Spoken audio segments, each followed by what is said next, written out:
thank you guys for coming. For those of you that do not know me, my name is SHETTIMA Webb. I'm the owner of Model ESTEEM. Model ESTEEM is a model development and promotional modeling company. I am a professional plus-size model. I've modeled here in Chicago. I've modeled in New York. I'm signed to 3 agencies here in Chicago for both acting, on camera, and modeling. So my whole goal is to kind of get you acclimated. Oh, and I've done media as well, celebrity interviews, although I'm not a media personality anymore, but you know, I'm going to pick that up again. The whole goal is to get models in the mindset of making money. That's basically what this is all about. My day job is an accountant, so I'm a business person. So oftentimes, starting here in Chicago in particular, in the area of modeling, a lot of models are doing some of the wrong things that are not going to get them to the next level. I did it because I didn't know any better. So it's to combine both my business knowledge and have models thinking that this is most definitely business, because it is. And then also the modeling industry and the fashion industry knowledge, so you start putting yourself in the right position in order for you to essentially get paid. It's not going to happen overnight.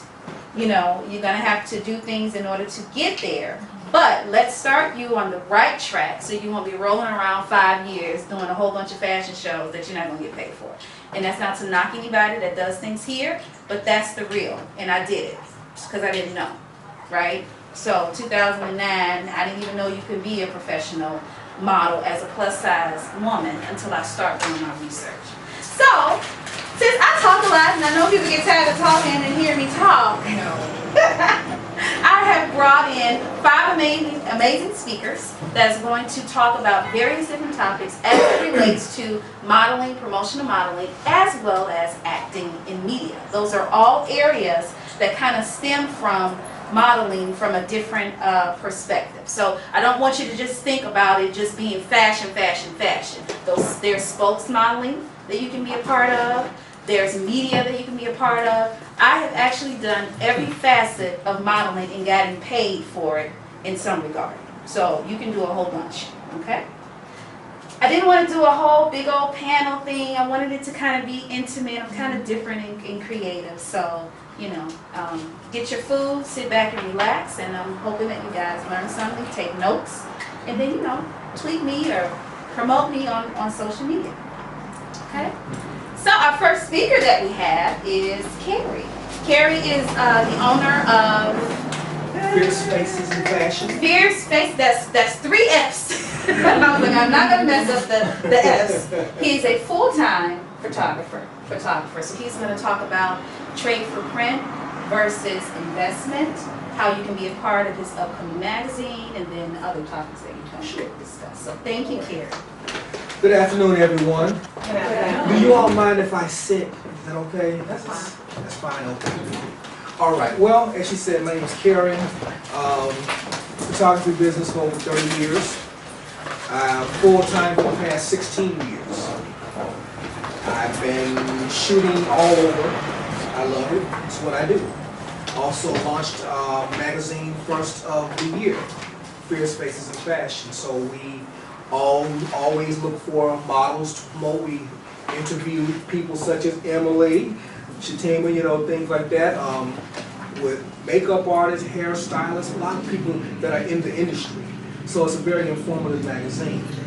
So that's what I do. But today I would like to talk to you all about investing in your career. Okay, investing versus TFP, you know, trade for print and all of that. There are a lot of photographers here in Chicago and all over that pick up a camera, take a halfway clear picture, and say they're great photographers. And they contact models on social media all the time.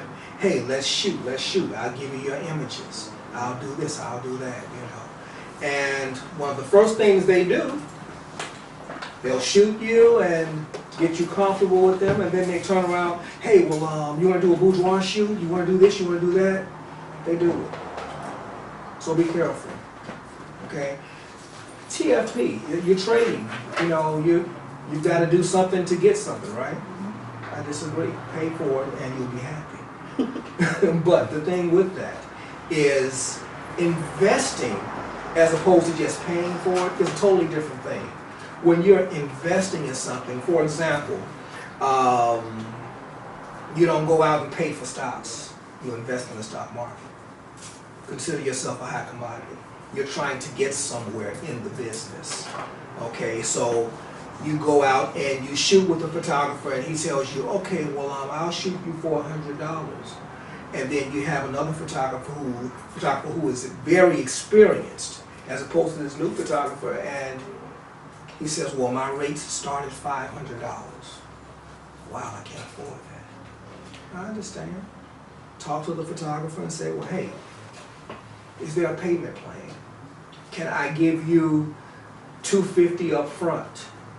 You give me X amount of images, and then I pay on other images so that I can build my book.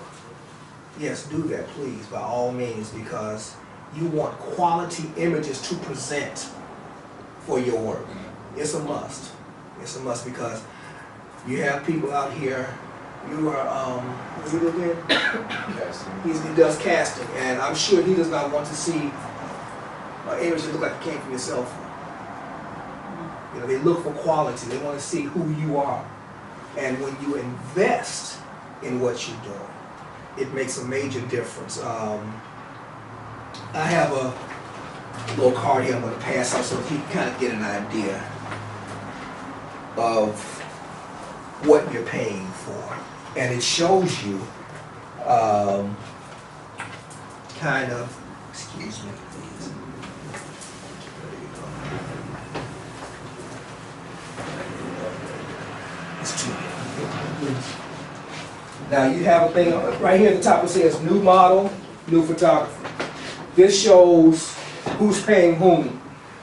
And in the red is the person that's new and experienced, as you see, and established, and the pay chart's going straight across. If you're going to go TFP, you're not paying, right? So you look right here at the top, it says new model, shooting with a new photographer. Yeah, you're gonna shoot TFP. As opposed to a new model working with an established photographer or an experienced photographer, 3 different photographers, of course. New photographer just picking up a camera, just getting started in the industry.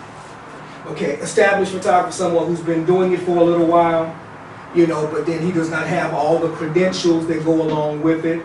Established photographer is generally a published photographer, someone who's been doing it for a long time, great images, putting in the time to do it, okay? Full time usually. Most established photographers are full time. Experience, experience. Established photographers are those who are generally saying, you know, okay, well, I do have a 9 to 5, but I still work in the industry. And they still do great pictures. Don't get me wrong. They still do great pictures.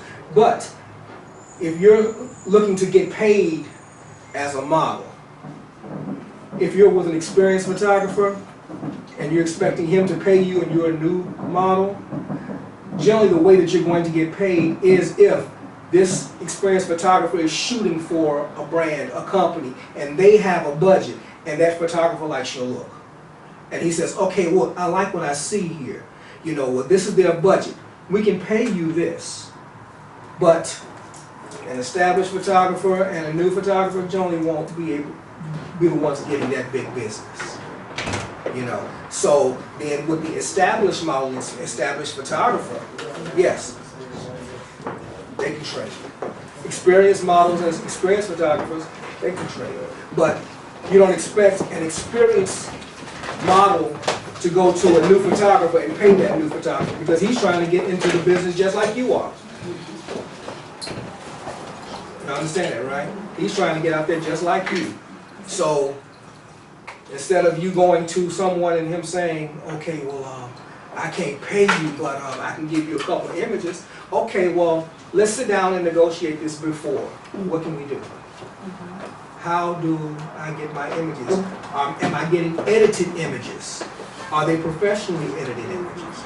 Are they overly edited images? You see like the Snapchat stuff, you know, all the soft focus on the faces. Agencies don't want that. They look for more natural looks. So when you're with a photographer and he's over editing you, you can't really use that. Okay? Another thing that you want to consider is your attitude when you go on set with a photographer, especially an experienced photographer. Tell your story. I am a stickler for time. And when you're working with someone, you come in and you're late. Time is money. Okay? I was in my studio. I had a shoot with a young lady, and I was helping her out. This is really what made me stop shooting TFP. She came in an hour late. I was breaking down the gear. I was like, okay, I'm getting ready to go. Excuse me. She got there. She called, well, I'm downstairs. I said, well, I'm on the 6th floor. Well, how do I get up there? I said, well, there are stairs, there's an elevator. Well, how do I get on the elevator? I said, well, if you don't see the door open where you are, he'll be down in a second to bring you up. So I guess the elevator operator was somewhere in the building. So I walked down 6 flights to get her. I stood there. I said, how you doing? I'm fine. Nasty attitude. I said, okay. The elevator came, we went upstairs. I said, here, have a seat. First, you're late over an hour. Well, the person that was supposed to bring me, I said, that's not my concern. Not my concern. I said, so you're here now. I allotted 2 hours for your shoot. I'll give you this last time. We sat there. I said, you can go ahead and change. Okay. So I showed her where to change. Oh, I'm fine changing here. That's on you. I turned around, kept doing what I was doing. She changed. We started shooting. I got a few shots off. I said, okay, well, you can go ahead and change into another outfit. She changed. I shot 3 pictures. She sat down in the middle of the floor. I said, what's wrong? I'm tired. Okay, cool. Go ahead and change. No problem. Okay, fine. So what do you want me to put on? I said, what you came in with. Well, no, I'm just tired of this outfit. I said, I'm tired of your attitude. I'm done. This was a free shoot. So you won't get anything. I didn't get anything. We're fine. Watch your attitude. You're not grand. We should all be humble in what we do.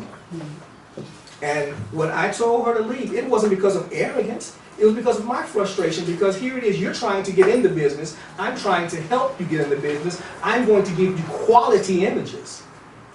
Whether it's 2, 3, 4, 5 images, you've got 5 images you can use in your book. But instead, you want to offend me. No, you don't do that with not just me, but anyone who's trying to help you. This is a business. And if someone is doing something for you at no charge, wow, that's all the more reason for you to be, oh, thank you. You know, I'm not telling you to be all over anybody, no. But be appreciative of what is being done for you. It helps. It goes a long way. Because I also believe that models should not stick to one photographer. Shoot with as many photographers as you can. Because one person sees you one way. 10 people will see you in their way, but you'll have 10 different looks. You can shoot the same outfit with 10 different people and have 10 different shots. Don't stick to one person, believe me, it'll help you. This way, you've got a beautiful book. You've got versatility in your book. You've got something that you can present proudly and say, okay, well, I really believe this is going to be picked up. What else is there to do? Don't stick with one person because you'll look like you shot with one person. Just like, I'm sure, if you had 4 or 5 shoots, you're not going to wear your hair the same way, you're not going to wear the same outfit, you're not going to wear the same makeup. You're going to look different on every shoot, correct? But that one photographer is going to see you the same way. You might have 5 poses of the same thing. You don't want that. So work with as many professional photographers as you can. Professional does not only mean good images, it's attitude. It's how a photographer presents himself to you as well. You know, I believe that you get what you pay for. I saw a post that a hairstylist had, and it was a Barbie that was bald with about 3 or 4 strands of hair. And she said, oh, well, I decided to go with someone cheaper. And that's what happened. Okay, you go with someone cheaper, it's the same thing with photography. You shoot with someone who just takes clear pictures. Your phone takes excellent pictures. But you're not going to get the quality that you desire and that you deserve in doing this. Okay? There was something else, 1 second, just went to sleep on me. You have something that they need and they have something you need. So be respectful in the industry and the respect will come back. I used to teach years ago, and that was one thing that I taught my students. In order to get respect, you have to give respect. And with that, it comes back to you, believe me. You're talking to someone and you turn around and they remember that. So don't just get stuck shooting with one photographer. Don't get stuck trying to shoot TFP. Invest in yourselves.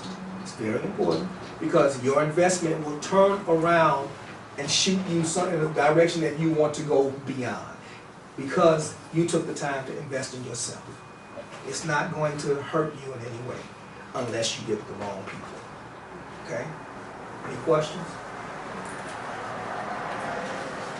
I guess I was clear. Good. We don't have any questions? All right. In my magazine. Okay? And I'll give you all this card here, and it will tell you how to give the email address. You can submit images to the magazine, and then they will go to a panel. They look through the images and decide who can make the magazine issue and who won't make it. So if you all are interested in being published, which is generally a great goal for a model. And it's not only a digital magazine, it's a print magazine as well.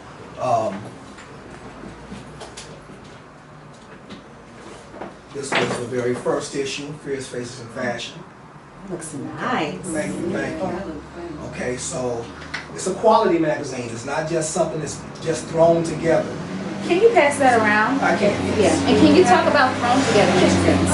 How much do you sell chalk for, and where can I find them? And also, do you let photographers submit to you also? Yes. Okay. Mad Cloud is where it's published through, and you can go on Mad Cloud, type in Fierce Faces in Fashion, it'll come up. You can order the magazines there. The first one was $9.99, but it went up from there. But you all can take a look at it, and also, again, I'll pass these around for you. Yes, ma'am. So I have a question for you. So like, what would be your advice to people who like, so I know like when you're shooting with different photographers and like you're a model and you want to like do different looks like swimsuit, you want to do professional, and then you have some people that do nude. Like, what are your, kind of like, what's your thoughts as far as, because I know I've heard some people say like, some people who said for like who I am and what I do, that doing shoots like that may kind of like ruin like my image, something like that. So what's kind of like your thoughts about that? With me, let's start with those three looks. You said the swimsuit, the business, and then a nude. Okay. It's my personal belief that my reputation is everything to me. So if I'm shooting a swimsuit, I'm going to shoot it in such a way that it's tasteful. When I'm shooting business, I'm going to make sure that it's representing business. And being a photographer, I shot nude. But you will not find one nude in my magazine, you will not find one nude on my website. Why? Because I don't want to be known as the TNA photographer. That's not what I do. So if you do that, ladies, if you shoot nudes, I would advise you to find someone who has great integrity. Okay? I had a model, actually the last model that I shot a nude of, she said, well, this is the first shoot I've done in a long time because the last photographer I shot with made me feel very uncomfortable. But a lot of people told me how you are, and you know, you never made anyone feel uncomfortable. When I touch a model, can I use your arm for a second? Do it. When I touch a model, I use fingertips. Okay, look, come on, that's, you know, move this here. That's here, here. When the photographer is grabbing you and groping you, step back and hold up. No. But we sat down. I said, okay, so what did he do to make you feel uncomfortable? And can I just be honest? Because we're all grown, right? Okay, so she said, well, we were sitting there, he was shooting, and he just said, can I give you head? And I'm like, what? Okay, that's horrible people. You don't talk to someone whether they're paying you or whether you're shooting them for free. You don't do that. You know, so again, my integrity precedes me. I don't try to connect with who I'm working with. You know, my dad told me something when I first started shooting, and this was back in the 1980s. He said, what that girl got between her legs ain't gonna pay your bills. And I'm like, you're right. And when I was young, okay. But as I grew, I understood what he said. I can't sit here and try to push up on all these models. I said, because my reputation is gonna be tarnished, and I won't get paid. So that money is more important to me. So I love to shoot, I love to do what I do, but you know, you won't see it everywhere. You know, if I shot someone new, you know, you can't go to my website and pull it up. And no, I don't even have a website that shows that side of the spectrum. It's not what I do. Yes, sir. What's the best advice? I've had a number of friends that have kind of got into a photo shoot, like what you call it, creepy photographers. What's the best advice you give to them to help kind of weed out that process and only shoot with, you know, with good people like yourself, or like to just avoid that completely? One, talk to other photographers about a photographer. Do you know this photographer? Really, how is this person, you know? Or, and if they don't, talk to other models. Have you ever shot with this person? What did you think about it? What did you think about her? You know, then, on your own, you sit down and say, okay, well, can we do a consultation before our session?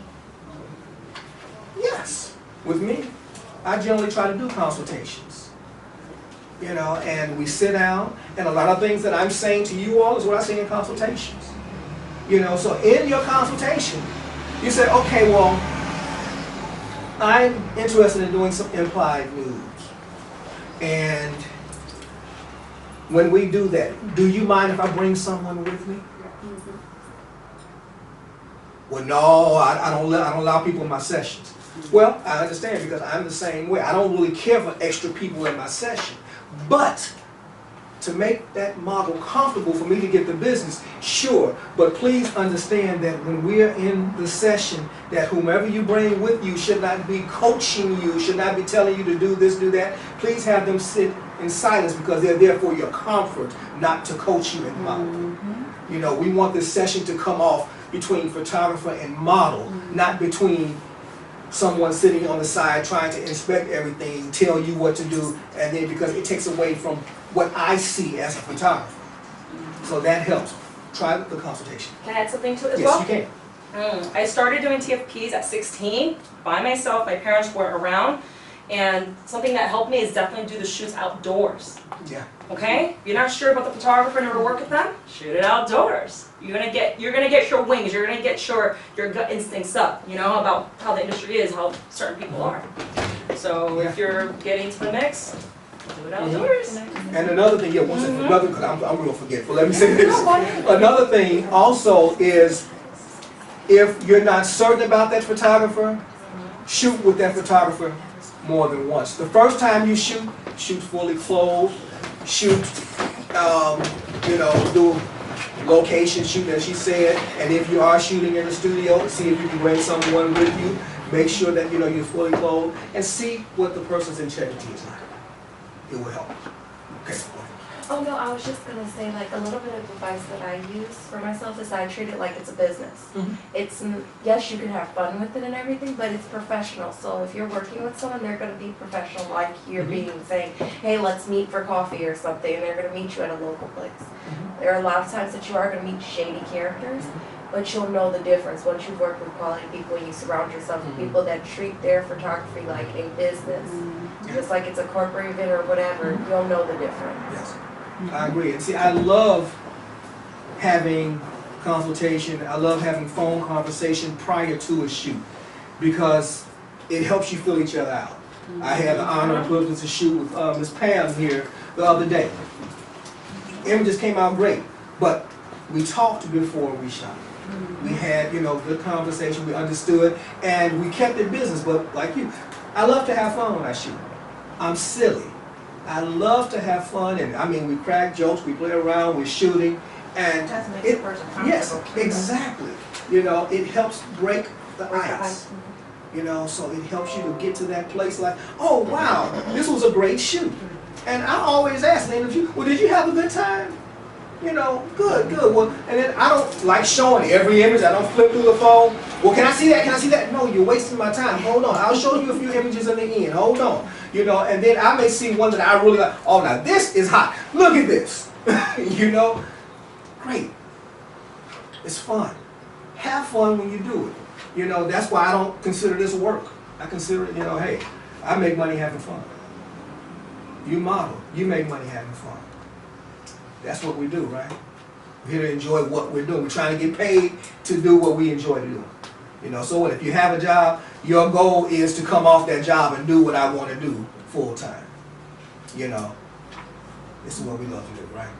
Okay, I'm done. Perfect. Okay, no Go question. ahead. Another question? So during the photo shoot, do you provide the makeup artist or we bring our own artists? There's one of two ways to do that. I include that in my fee, and I make sure that the makeup artist is there. But then there are a lot of times that you've worked with someone that you're really comfortable with that knows your face. Okay? So in those instances, when I say, if you're bringing your makeup artist, let me talk to a person, the photographer. Hey, can you have your makeup artist to contact me? Because I want to make sure that this makeup artist is going to represent me well also. You know, I don't want someone that's just coming in. I had another young lady, and I told her, we sat down for 2 hours talking about her shoot. And she said, okay, well, I have a makeup artist. I said, well, can I talk to her? She said, yeah, she called her right there. We talked. Oh, well, yeah, I've done makeup for pictures for a long, you know, I've been doing this, I've been doing that. I said, okay, well, this is what she's telling me she wants. You know, the young lady told me everything that she wanted, how she wanted her looks to go. I said, okay, so this is what I need as a photographer with her makeup. And can you provide this? Oh, yeah, sure, no problem. When she finished with her makeup, I was in awe. I'm like, this is horrible. And I took one picture and I showed the model. I said, this is how your face is on camera. It was shiny, it was blotchy, you know, it wasn't blended well. I said, so you paid her. Now this goes back to that same little Barbie doll. I found someone cheaper, and that's what you came up with. Okay, so I said, this is not going to work. I said, because this means that I'm going to have to sit down with each image that you choose and do extreme editing on it. And when I finish, it's not going to look natural. I said, so what I can do now, you can pay an additional $75. I can have another makeup artist in a half hour. But again, it's because everyone does not do. It goes back to this new photographer, new model, new makeup artist. You know, established makeup artists, experienced makeup artists. You want to work with people that are experienced. You know, who know their craft, who have been in photography, makeup, hair, all of that. Okay, and be careful with your hair too on set. Be careful with your hair. Can you change Can you change? hair? You can, yes. You got wigs. They make wigs out here, a couple of $100. They look good, look natural. Wear them. Change it up. Change your look, because again, you don't want a book, a portfolio with the same type of image in it all the way through. Change it up. You know, also when you're working with makeup artists on set, invest in this and make sure that the makeup artist can stay for your full shoot. Because you start to sweat, you rub your face, it needs to be touched up. If they can't stay, try to work something out. Well, hey, look, can you give me lipstick? Because it starts to wear, as you know. Okay? Can I have or pay for some blush or something? Because I am pretty good at applying and I know how to blend on myself, but you have to do it seriously because you want your images to be right. And as a photographer, I love for each image to be like, wow. Okay? But as a photographer, I also know if you shoot 250 shots, you're not going to like 250 shots. Okay? I'll shoot 250 shots, and before you even see them, I've gone through them. And when you come back, you're not going to see anything that I don't like. So you may see 100 shots. And it may not be because of photography. It may be because, okay, no, face was turned too much, eye was closed, hair is just not right, you know, different things. I'm going to take out everything I don't like. Because I want what you see to represent me as a photographer. And then when you see those shots, you're like, wow. Okay, yeah, I like this, I like this. Well, hold on now, we only agreed on 3 shots, 3 images per look. I shot 4 looks. But I like, can I get 10 shots per? Okay, because you like them, we're gonna work it out. That's how I want it to be when I shoot. Okay? Anything else? My magazine. I've met her a few times and I called her up, Lindsay, I would love to feature you in my magazine. And because she saw the first magazine, she said, I will be honored. You know, I try to put out quality in all that I do. So, it's, you know, submission, professional, please. And even if you shot with me, I'll say this. That's when I shoot TFP. If I like your look, and I say, man, I would love to feature you in my magazine. I'm not going to charge you to shoot you for my magazine. And of course, you're going to have tear sheets. You're going to get a copy. You're going to have everything you need from that. But I'll shoot you for free for my book. Okay, if I'm ready to upgrade my website, I like your look, I'm going to be like, hey, let's work. Okay? I'm not going to charge anybody. I'm not going to come to you and say, hey, I want to work with you. Pay me. Yeah, because that happens. Yes. If I want to work with you, it's because I want to work with you. Okay? When you come to me and you say, I want to work with you, sure, let's sit down and talk. That's fair, right? Is it fair for someone to come to you and say, can I take your picture? Pay me $500. It's not fair. It's not right. Okay? Oh, go ahead. I just want to say that, yes, I worked with Kerry this week, and he is the ultimate professional. I love it. I mean, Thank in you. every way. He called me, he made sure I knew how to get to where we were going. He stayed in constant communication because we had to change a few things. We ended up having to park somewhere else and Uber over. He paid for the Uber. He made sure I was comfortable. And I don't know if you all noticed, when he was about to touch her, he asked her, can I touch your shoulder? He did the same thing with me. If he needed to touch me, he asked first. And I mean, just a very, very comfortable shoot. We had a good time. We were in and out. I worked with some other photographers. Very, very good experience. So. Yeah, it was. Thank you. I appreciate that. Awesome. I really do. Awesome. Good. One more question. Yes. Thank you, If anyone... Yes, thank you, thank My you. pleasure. Yeah, what I was looking at, I reached out to a couple of photographers. Some of them said that they would love to do it, but they had other obligations. But I've never worked with Kerry. So I did my research. I liked that he was professional on his page. I liked that he wasn't talking about women in a derogatory way, because I've seen photographers do that. I like that he was very open. I like that he had a magazine, because I know that's something that models need to be published. You want to get out there more. Segue to Emily.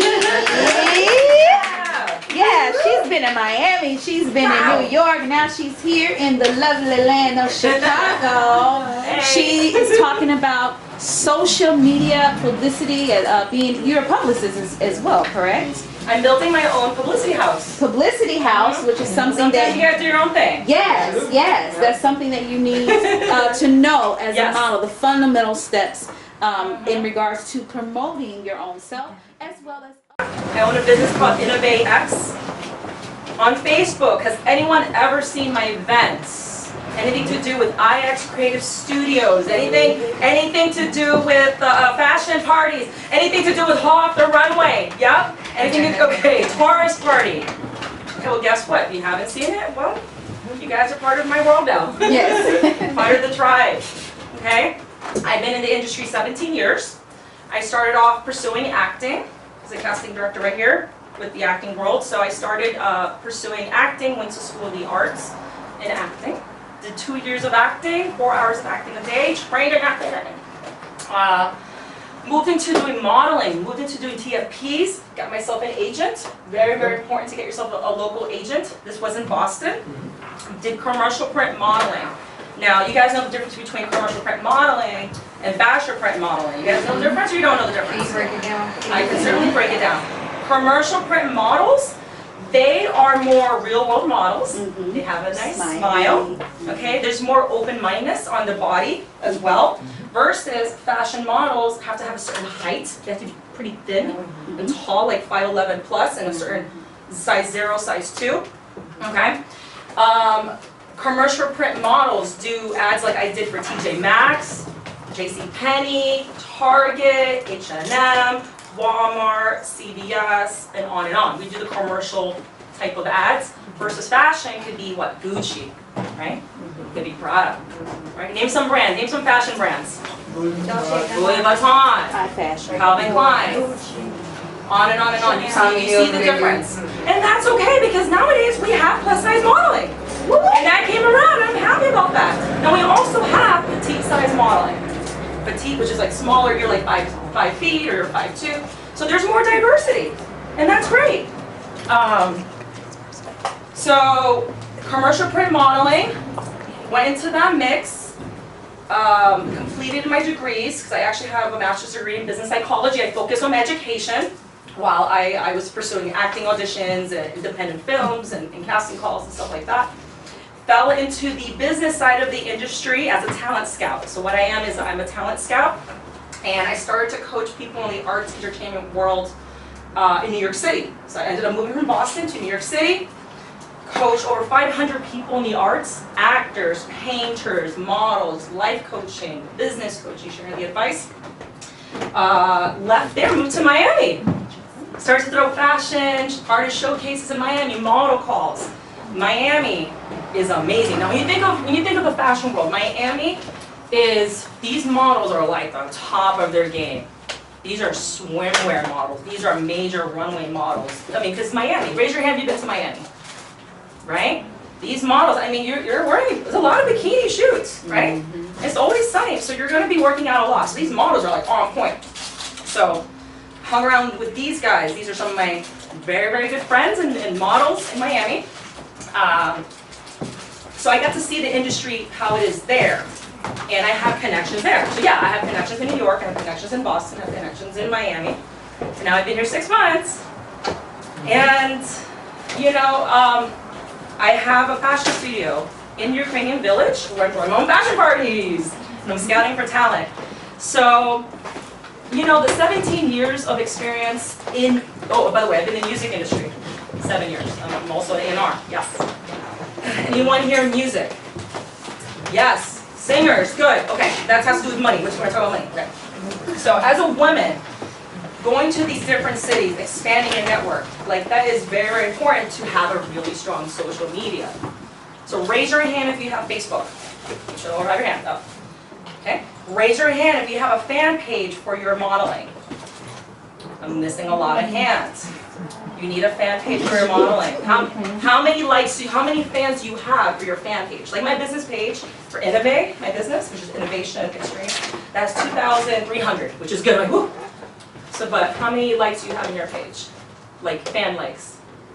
Well, see, that's what I said. I sort of have a fan page. No, it's okay. A little bit. I have one, but I'm not actively. I'm going to give you the numbers. Ready? 5,000 Facebook friends on yeah, my me too. regular Facebook page. But I 2,000 followers. figured out how to do the fan page thing. Okay. It's not working out.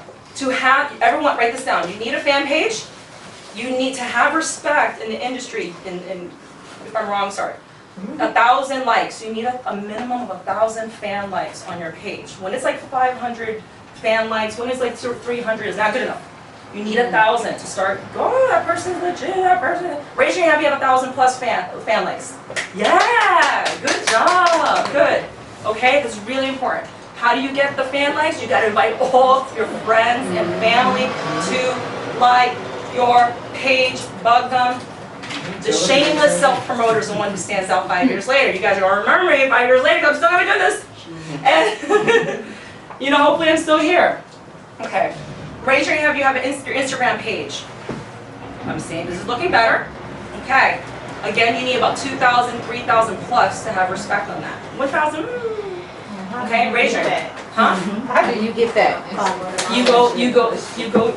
you go to your Instagram account and you just add all your Facebook friends, and they follow you, and then it just kicks it right up. And then obviously you always have to keep pushing your Instagram page out.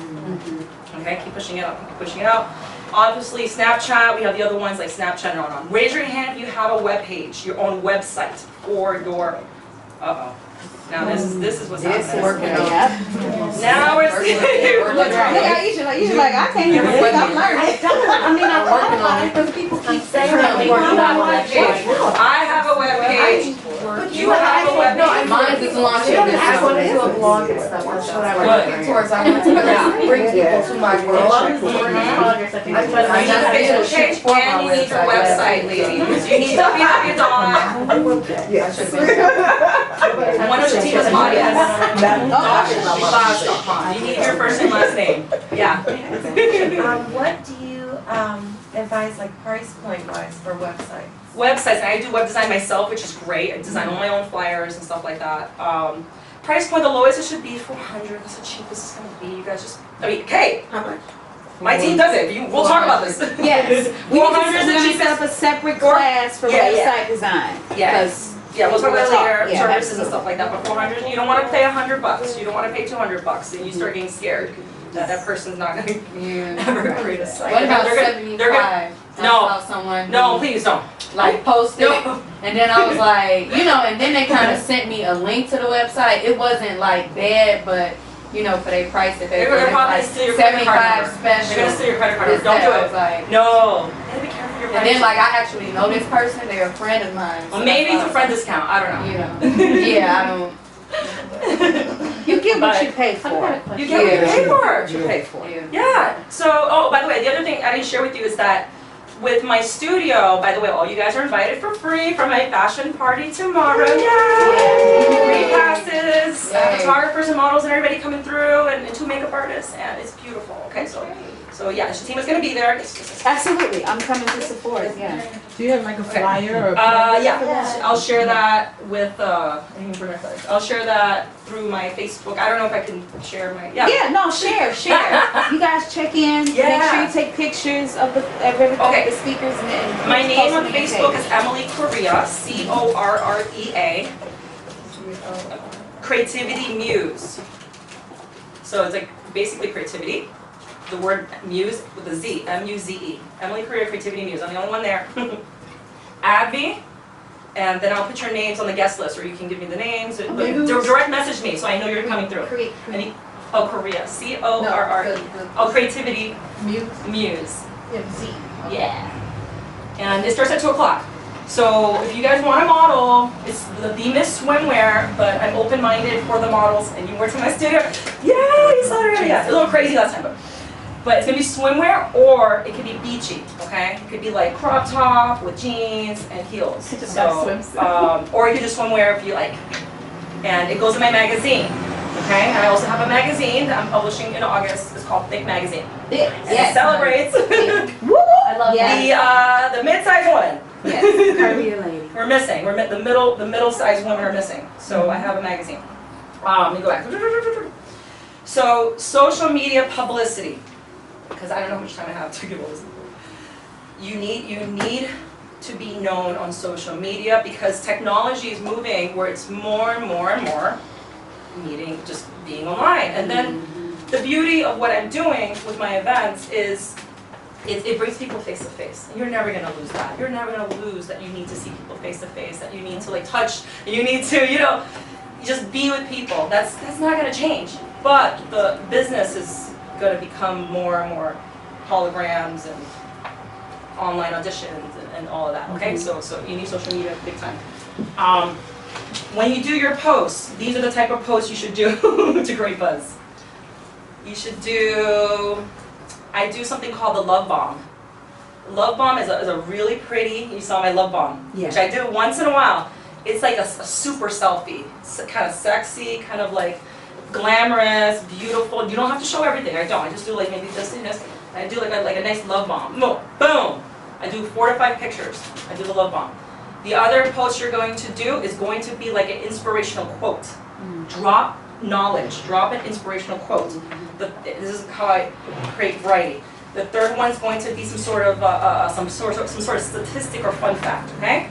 The fourth one you're gonna drop is going to be a check-in. You're gonna check into a really nice restaurant, to a really nice event. You're gonna have to show your check-ins. Really nice stuff that you're doing. The fifth one, you're gonna show yourself partying, having fun, okay? Because you wanna show that you have, you know, a nightlife type of thing. The sixth one, you're gonna show yourself with a pet. Does anyone have a pet that grabs a lot of attention? Okay, you're gonna either have with your puppy or something, or you're gonna show a post to do with pets, because that gets in the people's psychology. This person, oh my God, this person, it warms their heart. The other post you can do is children. Does anyone here have children? Okay, so anything to do with a little baby or something like that. Okay, and the last post you can do is the controversial bomb. Boom, drop your opinion. Ooh, I'm good at that. Do the Everything else. controversial, you don't care, and you speak your mind, you say something that's kind of crazy, but you test it, okay? You just boom, you do the controversial post, okay? And when you do the controversial post, leave it for like an hour. Like, you know, I do something about Kanye West. Yeah, I love Kanye, but you're gonna throw something crazy about pop culture. Watch it. Anyone who talks to you in that post, those are your enemies. Those are your haters who've been dying to say something. They're watching you, right? They're watching you. And as soon as you say something that they die to say something, I'm telling you. Yes. They're the first people to freaking say, yo, how you can say that? Blah, blah, blah. Yes. Those are your people who watch you, because you're always being watched. So I'm not saying don't delete everybody, but those are the people watching. I can get rid of all of them, then you delete the post. Yes, that's a good. I like that. They don't say nothing. They say something that they can actually Hate on you on. and hate on you. That's good. Don't talk about politics too much. Don't get religion, politics, sexuality. Be careful. Don't do that. That's what I was gonna ask. How controversial? Because I mean, we have so many high controversial issues. Yeah, going on, and a lot of stuff that, like, I mean, I'll say behind closed doors to Right. certain people, but a lot of it I want to vocalize because I want to hear people's feedback. But also, if you say the wrong thing, I feel like you can be snubbed for saying the wrong thing. Exactly. Yeah. It's not always what you say, but it's how you say it. Yeah. The thing is, nowadays everyone is so sensitive, Yeah. and it's just a really hot time, anyways. Yeah. So like I said, avoid religion, avoid politics, avoid Trump, please don't avoid Trump. Avoid any racial, you know, I'm saying pop culture. Talk about music. Talk about sexuality. Yes, talk sexuality. about pop entertainment business. Talk about Fashion. celebrity. That's Talk what about we are, simple model. things, like not simple, but talk about news. You know, or share your opinion on something really quick. I mean, you're a human. You have an opinion. You know, but don't go too crazy. Because social media is not a place for politics and all that stuff. No. People, you'll never change people. But like I said, you share a strong opinion. Those are the people watching you. Yeah? And those are my publicity bombs. Yeah. Oh, I think, I'm sorry, Judy was first, then you, and then. Can you just repeat them again? No. At the time. But anyone who took a list during break, give it to her. Oh, you can repeat them if you want. I It's can't. okay. I'm talking. Oh, yeah. She has to think about it. So Yeah. who wrote it down? That's what I'm taking. Because you want to have variety, okay? You want to have variety in your She social was like, media. no. And if people don't like you, that's cool too, because guess what? Respect is more important than popularity, okay? I'm sorry, you gotta be yourself. Yeah. And if they're talking about you, they're talking about you, and that's what matters, because being strong and being known in the entertainment industry is about being yourself and being confident, being your own brand, and loving that you have your hair this color. You're like, this is my color, you know? And I'm wearing this jacket, like this is my style. Like you have to stand for who you are and your branding. And people are gonna like that, respect you when you know yourself, right? And that's how you start becoming more of a boss in the industry, because you cannot be a follower in this industry. You gotta create your own brand, you gotta stand out, you gotta have your own look. When you get into the music industry, you gotta have your own, we'll get into that topic. Any questions before I continue? Yeah. Oh, yes. On Instagram, you know, you have people trying to follow you and friend you, follow you, whatever, and it's a lot of them that say they could add followers to you. Oh, the Those are scams. Don't do those. Those are scams. Yeah, like you pay whatever, $5 and then you go add a lot of people. Don't do those. No. You're just going to have to build it up organically, unless you're like a celebrity. You have like $2,000 for a marketing, social media marketing company that has some sick software, and they're just like I don't know how they do it, but they finagle some way to get you. Yeah, it's kind of. That's very expensive. That's what celebrities do. Celebrities don't manage, usually, except for Twitter maybe a little bit, they don't manage their own social media. They have companies. They pay companies to do their social media. Get the Oh, photos. 2,001 down, just down, or 2,000 a month? Like, what is that exactly? It'll be $2,000 a month. Okay. Like a publicist, a usual publicist, like minimum retainer of $2,000 a month. That's why that's a lot of money. So you're gonna have to do all this publicity yourself before you have that money, and you're like, oh my God, I want. There's little secrets, by the way, how I bypass all that. But before you go, I don't care. Here's $2,000 to get into the magazines.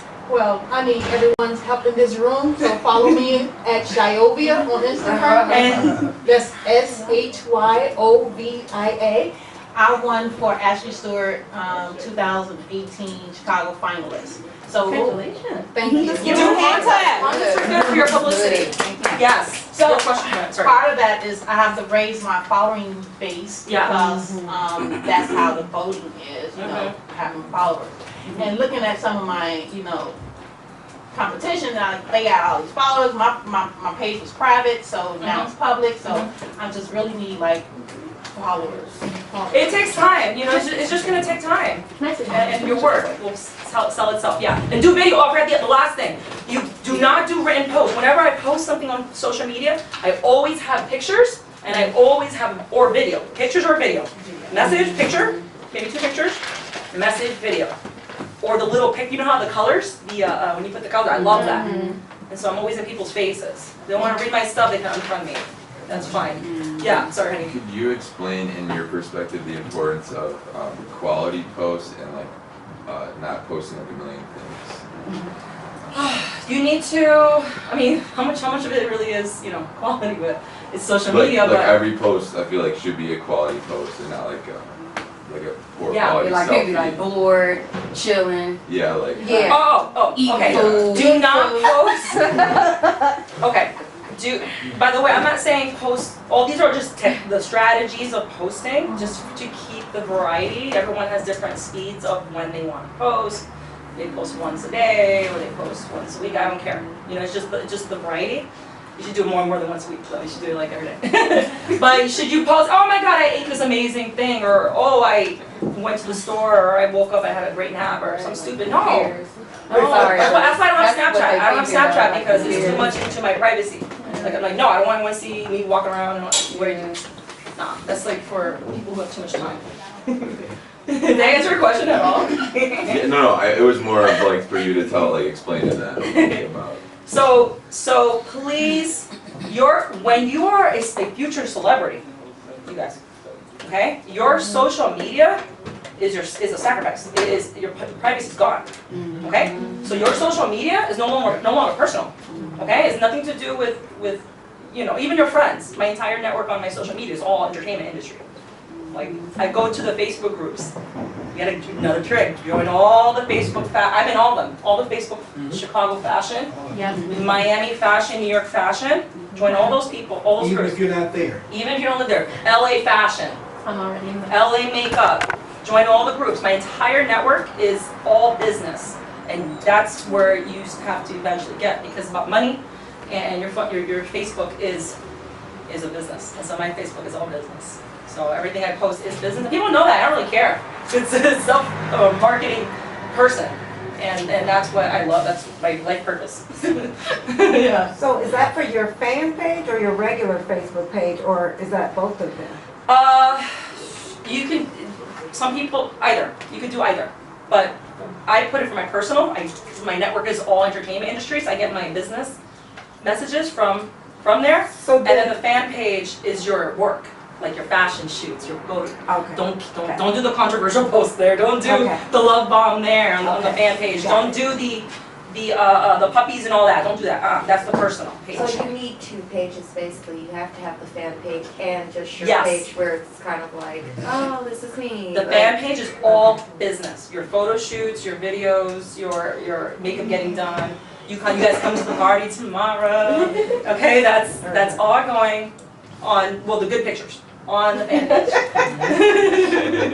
Okay.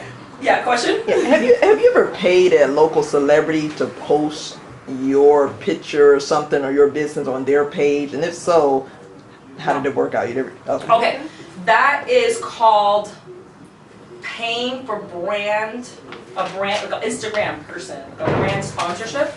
Like paying someone who has like 1 million followers on Instagram to promote your business or something. That works. And that's where you guys can kind of go. Because now I'm going to talk about how to make money. Brand ambassador. Brand ambassador in the way that you are, am I right on this? That you build your following to the point that people are paying you for being a mini celebrity. Right? Because you have a big Facebook, Instagram, Twitter, Snapchat, I'm going to say Snapchat. And next thing you know, you have 1 million people and they're paying you to wear their t-shirt. Absolutely. Okay, and and that's one of the ways to make money. Ready? Ways to make money as a model, aside from getting with a casting agency, is going to be, and this is gonna that one's gonna take a lot of time to get there. Getting people to pay you to vlog, right, and wear their stuff, or wear their makeup, and, stuff. I have one. It's called brand sponsored. Yeah. I have one plus size company that actually sends me Kiona dresses and stuff to take professional pictures. See? And then I send it to them, and the last time they sent it to me, I was featured actually in Fabulous Plus magazine because of it. Yes. So it was pretty cool. That's good. So you know what? I like that because you did it already. You don't care. Right? I did it. So you should wear your friend's stuff. If your friend has a t-shirt company or a jewelry company, work together. Cross promote. Like, why is this cross branding? Yeah, work together, promote them. Why not? And build up with them. Yeah. Can I say something? Sure. Again, make sure that it's something that's going to be representative of you as well. Right. You don't want to wear something that says FUB. Okay, and it contradicts who you are, and you're promoting that, and then it makes others look at you like, wait a minute. So be careful what you promote as well, if you want to. So. Yeah, exactly. And you can ask me, hey Emily, is this stupid to post? I'm like, like we're friends now, so be like, yeah, don't do that. It's bad for publicity. Yeah, I've done that a lot throughout my life. I'm getting my life together. I posted a lot of stuff I shouldn't have posted, but I'm getting my I life kind of wanted you to touch on, like, can you talk to them about how important it is not to like, I know people gonna drink and like smoke weed and stuff. Can you please say not posting that? So because that will ruin, business and people will look at that. I see a lot of people do not complain loudly on your personal page of fights and problems that you have with photographers and with models and like it happens all the time. But like, don't talk about it. Okay? Don't complain. I hate when I repost people are really depressed. Oh, I'm so depressed. I feel so bad. Oh my God, I kill themselves. I get nervous, Don't post, I'm sorry, don't post really emotional, you broke up with your boyfriend, and don't post that. Don't post, oh my God, I'm hungover because I went drinking, and, don't post personal stuff like that. That just makes you look unprofessional, okay? I feel like Don't. if you wouldn't tell your boss this, don't post it.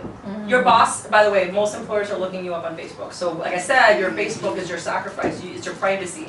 You're sacrificing your privacy. And your boss and everyone, the bigger you get, the more your privacy is gone. And what can you do? You just know who you are. Facebook page. Your jobs will know. Your jobs, your job know that you're... Oh no, I have. You did good. My job know everything that I do. Yeah, That's I'm a a great business job. person. That's a great job. They knew I told them up front. In fact, they probably hired me because of it. That's good. Because And you get confident, you go in the interview, hey, I do this, this is what I do. And that's where you gotta get to the point where you're authentic. I have a question. Who you are.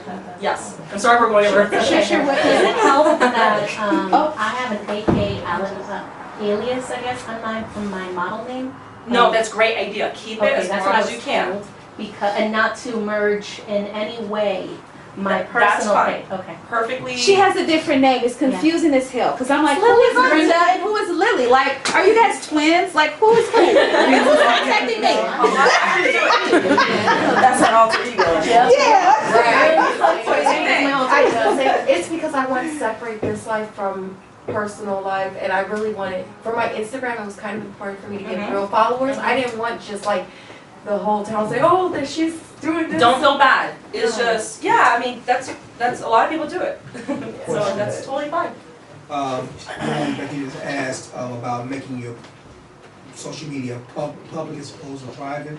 Do you suggest that everyone that's trying to do it stay public so that they? Oh, your posts and stuff? No, their pages in general, you know, because like on Because some people pages Instagram, you know, private. they have their pages, their Right. Instagram You gotta private. follow Keep them your- in order for you. Keep your, okay, keep your Instagram private. Write that down. You don't want every weirdo adding you because you're a sexy model. Weirdo adding you. Keep it private. Instagram. Instagram private. Oh, mine's public. No, it's I mean, adding. When people add you, like you gotta vet them. How you say it? Like you gotta accept them, so like when Yes. they get on your page, it'll say account private, and then you have to actually like.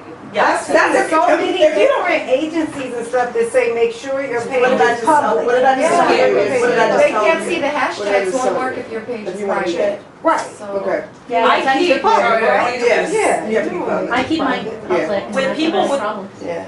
That's how you gain traction. My page is public, but when people are adding me, they can't add me automatically. I read through, make sure every person is vetted. You have to look They at that can't read my feature, I stuff. know what you're talking about. Right, because I just looked you up on So Instagram, you're I actually can't see your private. page. Yeah. But what they always say, what everyone I've talked to Yeah. has said is, make sure your page is public, so that everybody can look. I don't know. I gotta look in, maybe I switched it or something, I'm not sure. But what I'm saying is, you know how like in the setting that anyone can add you like endlessly and there's It's no fine, vetting? your page is private. Make sure, okay, well, you know what, I personally like private because I think it's sexier. I think it's sexier with Instagram. Because I can see exactly who it is, a lot of celebrities just keep it private. And if they need to, want to see all my awesome pictures, then you know what, that's fine. I can just add them one by one by one by one. I personally like it set private. Okay. But I mean, you gotta, she's also That's in a just five different area, like we're models, Yeah. so. I'm gonna Right. say something different. Yeah, I'm gonna say something way different So from what what I you're was, saying. what I was referring to was Facebook, since you have a model's Facebook page, Yeah. and then you have a regular Facebook page, Yeah. do your regular Facebook page needs to be public. Because on some posts you can make it public, and then on a lot of posts you can make it to your friends. So Yeah. do it have to be, your private Facebook have to be open, public? My Facebook Since you have a model page is, I guess I'm confused with this. My Facebook page is private. But then again, with talent scouts, I don't know like the way exactly you're, maybe. She is in a, this is what I've seen he's talent, like- some talent scouts keep their page private, their everything, because they don't want people I understand that. going over Right, them and stuff like that. What's So best for it really my- depends. I'm sorry. Right, it depends. I do It my totally thing. depends. What's best for? But when I vet them and they're really, really good, and I'm like, Yeah. okay, then I let them through. So maybe, yeah. Hopefully you guys get what I'm saying. Right. So, You're at a different level. You're at a different level. I'm sorry, I have so many You're like, here, we're trying to get there. people. I'm sorry, I kind of keep it, that's why I don't even have Snapchat. Because I don't want like the privacy issue, but because you guys are models, like I said, you sacrifice yourself a bit, so you're gonna have to do that. Good thing. Okay? So I guess you gotta be public. If you're a model, like, I don't care. Just take it off. Just I take it have off. aliens on my Instagram, and on my Twitter, and on my You gotta be so Facebook. public. And I personally don't. So yeah. Yeah, if I I just still go don't to know people. the European country or whatever, if I'm following on my personal page, Even, no, because you have to be, listen ladies, you have to be very safe in this industry because we're women. I'm sorry, we're women. Yeah. And people try and hit on you Yes, all the time.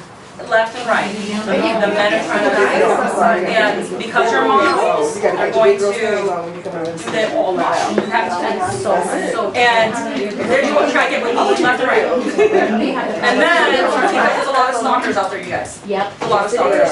And Yes, it is. if I leave I'm just trying to. my personal stuff like that open, there's so many eyeballs looking, and it freaks me out. Like there's too many men and like creepsters. So be very careful. I'm going to friend you, accept me, okay? Yeah, all you guys are rude. Like even my fashion studio, I don't share the address. It's something that is only You have to be in that invite circle. only. Yeah, and that's how you start getting exclusive. That's how you start getting exclusive. I have a question. Yeah. Does it That's help? so New York. Yeah. But this is Chicago too. You got, you know, I'm not gonna just Does it- give my information out. Does it help to follow other Instagram models that have a very good following that are signed with other like big agencies like Yes. Ford and Dorothy? And to Follow network all the influencers. Yes. and to network with different companies that might be small businesses, but that also, if you're curvy or whatever you are, you know, will, Yeah. you know. No, I mean, you want, like I said, you want to like keep adding. My entire Facebook is all arts and entertainment industry, music industry, acting, models, and they're amazing people. Because I've personally seen that it's actually So- helped me get more followers. than- All the ways to make money real quick, so I have to finish up. Ready? How much time do I have? Like 5 minutes? You have about 10 if it's talking about money. What did I say when I first got started? I like the When way your you business account, it's about money, get it. Yes, Okay, who here has an agent? Raise your hand if you already have a modeling agency. I would. You're signed. You're signed? Okay. Okay. I mean, you know, there's a whole lot of them here. I saw the list. A lot of them There's here. a lot. What do you all suggest? I recommend, Share. I don't know, sorry, and help me with this one right here. Get yourself an agency, and the only reason why I say get yourself an agency is because those gigs are gonna be very professional, Yeah. and they're gonna pay you the most possible, and there's minimums, I don't know if it's the same thing here, there's minimums to your pay, like there's 2-hour minimum, 3-hour minimum, I believe it's $150 an hour, is it still the same here? Like me. How much an hour? So, when you book a gig through an agency, the gig is minimum gonna pay you, even if they can't, like, you show up and like go home, it's 2 or 3 hours, they still pay you. 2 or 3 hours at $150 an hour. Media as well.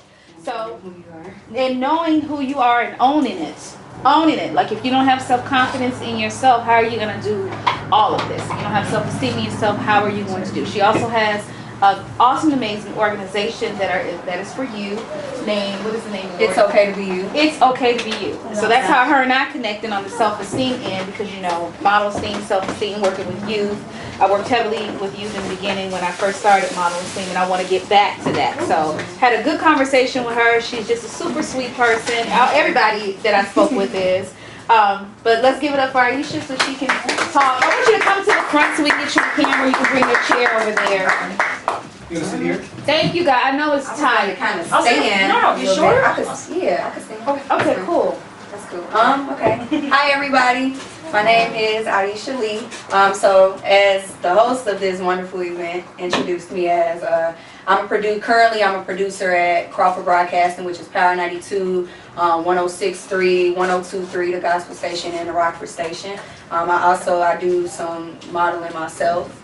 So that's how we actually connected. One of my friends at the station connected us, and we reached out and just pretty much went from there. And then I ended up coming to this event. So I'm actually glad I came because I'm in the room with like some power people. So I love connecting with different people that can help like expand myself. I may have something that can help them, and they may have something that can help me. Kind of earlier to what I'm sorry, what's your name? Carrie.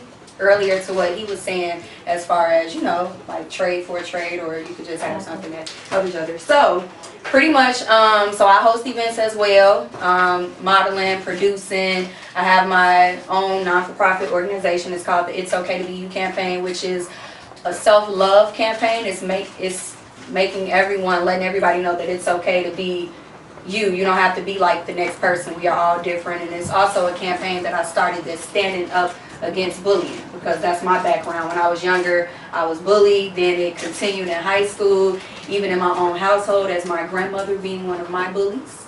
So it got to that point, and then I was like, I want to do something to give back to my community and to let people, you know, my age and people younger and even people older that, you know, it's okay to be you. So that's pretty much why I started this campaign. So I go to different high schools, different middle schools throughout the school year, and I talk to the students. I share my story, and I talk to everyone about how I overcame the bullying and how I got to where I'm at now. As I'm gonna touch bases on the hosting first, and then I'm gonna get into as far as like loving who you are and owning it. So hosting, pretty much, it took me a minute to kind of get to where I'm at as far as being comfortable speaking into crowds, because I was always the shy person. So once I kind of got into the field of radio, that kind of brought out a side of me that I did not know I had. I'm like, okay, where is this personality, this attitude, and this swag coming from? Like, who do I think I am, right? So that's pretty much how that started. So it just brought out my personality. I became like more confident. I'm like, okay, like I got this, you know. Then the way I started just styling myself and dress, because I used to dress totally different, like back in middle school and high school. And then I was also dressing that way because I wasn't confident enough, which will segue into my next topic. So, hosting events, some important things. Do anybody got like questions so far for me? We good? Okay. So, I get a lot of clubs, a lot of promoters come in my DM on Instagram. Hey, Aisha, can you host this event? So it's very important. It's very important to know what opportunities you're taking before you accept the opportunities. Every opportunity is not a good opportunity. So promoters slide in my DM like, hey Aisha, can you host that Be Live tonight? Can you host that Encore or whatever tonight? I'm like, okay, cool. I'm like, what type of hosting it? Because it's a difference between hosting to where they just slap your name on a flyer and they want you to come to look cute and sit down. Me, I'm a professional, so I work at a radio station. I actually have experience with hosting, so I don't look forward to coming to the club just to look cute. I do that on a regular basis. I'm serious. I just don't want to. Like, I'm ready to get on the mic, amp the crowd up, be Aisha, and do what I do because I'm in radio, I'm in media. I don't want to come, I'm sitting in the section, oh, you can't sit with us, hey, give me my bottles. Like, no. You can leave that to everybody else. So I had that incident happen recently. So a promoter wanted me to come and host, and I'm like, okay. So I got into the point of asking, because if people are reaching out to you for an opportunity, ask as many questions as you want to ask, because they're reaching out to you, and you have the right to know what you're doing. Like, if you're getting paid for it, is it free? Am I really hosting, or are you just slapping me on the flyer? So I asked him that. He was like, oh, just come and look cute. So I just didn't respond. I'm like, I'm not coming just to look cute. You know, if I'm not on the mic, if I'm not really hosting, then it's kind of like I'm to the point where I work at an established radio station. A lot of places where I go, I always see people who know me or I know them, and I feel like kind of like Birdman a little bit. Put some respect on my name. Just a little bit, you know. And that's just how I feel. I'm just like, okay, it's not like I'm still upcoming in the industry, but it's like I still have some type of leverage to where I could bring a crowd out. On a regular basis, when I go out on weekends to clubs, I have at least like 4 or 5 people with me, and they looking at me like, dang, she rose to the club deep, and we are the life of the party. Not trying to like toot my own horn, but like when I go out, like I don't need a drink to get me turned up. Like I'm just naturally Aisha, like, hey, how y'all doing? We party. They go to dance floor. Let's get, like, that's just me. So I feel like I definitely ask as many questions as I do when people like, hey Aisha, can you come host? I'm very picky about the events that I choose to go to now. At first, I was just like, okay, but you have to kind of be exclusive. Everybody can't have access to you. And right, like everybody can't, like if somebody can easily reach you, it's kind of like, okay, like what do I need? Don't attach your name. Certain things I'm not going to attach my name to. If I see a flyer and it's sloppy and it's busy, I'm not posting it on my social media.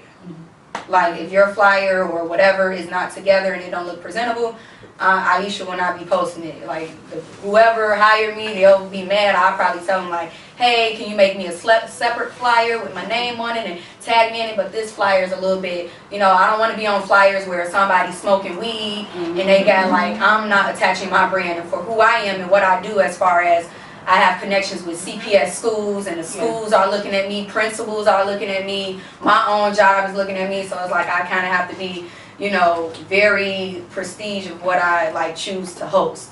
You know, like I'm not old, but I'm still like, I'm young in my 20s, but it's kind of like I'm like, okay, I don't want to really go this route. So certain gigs I choose to like just turn down and don't host. Then I have the people who come in my DM like, hey Aisha, and I tell them like, because I feel like I was doing a lot of gigs for free. I was, and I'll be honest about that. But I feel like sometimes you have to start from somewhere in order to kind of, you know, work your way up. Because we got celebrities like Beyonce, Jay-Z, and all of them. They wasn't always getting paid for what they do, but now that they're who they are, you got to run that paper, or they not making. It's not happening. And I'm to the point to where I feel like a lot of people reach out to me to do free stuff. So like I've had a couple promoters there, hey Aisha, we want you to host. Okay, cool. I'm like, my rate is, and it wasn't, I'm like, oh, I'll just throw out some $250. They're like, we'll have to see if we could. No. I'm not coming. Yeah.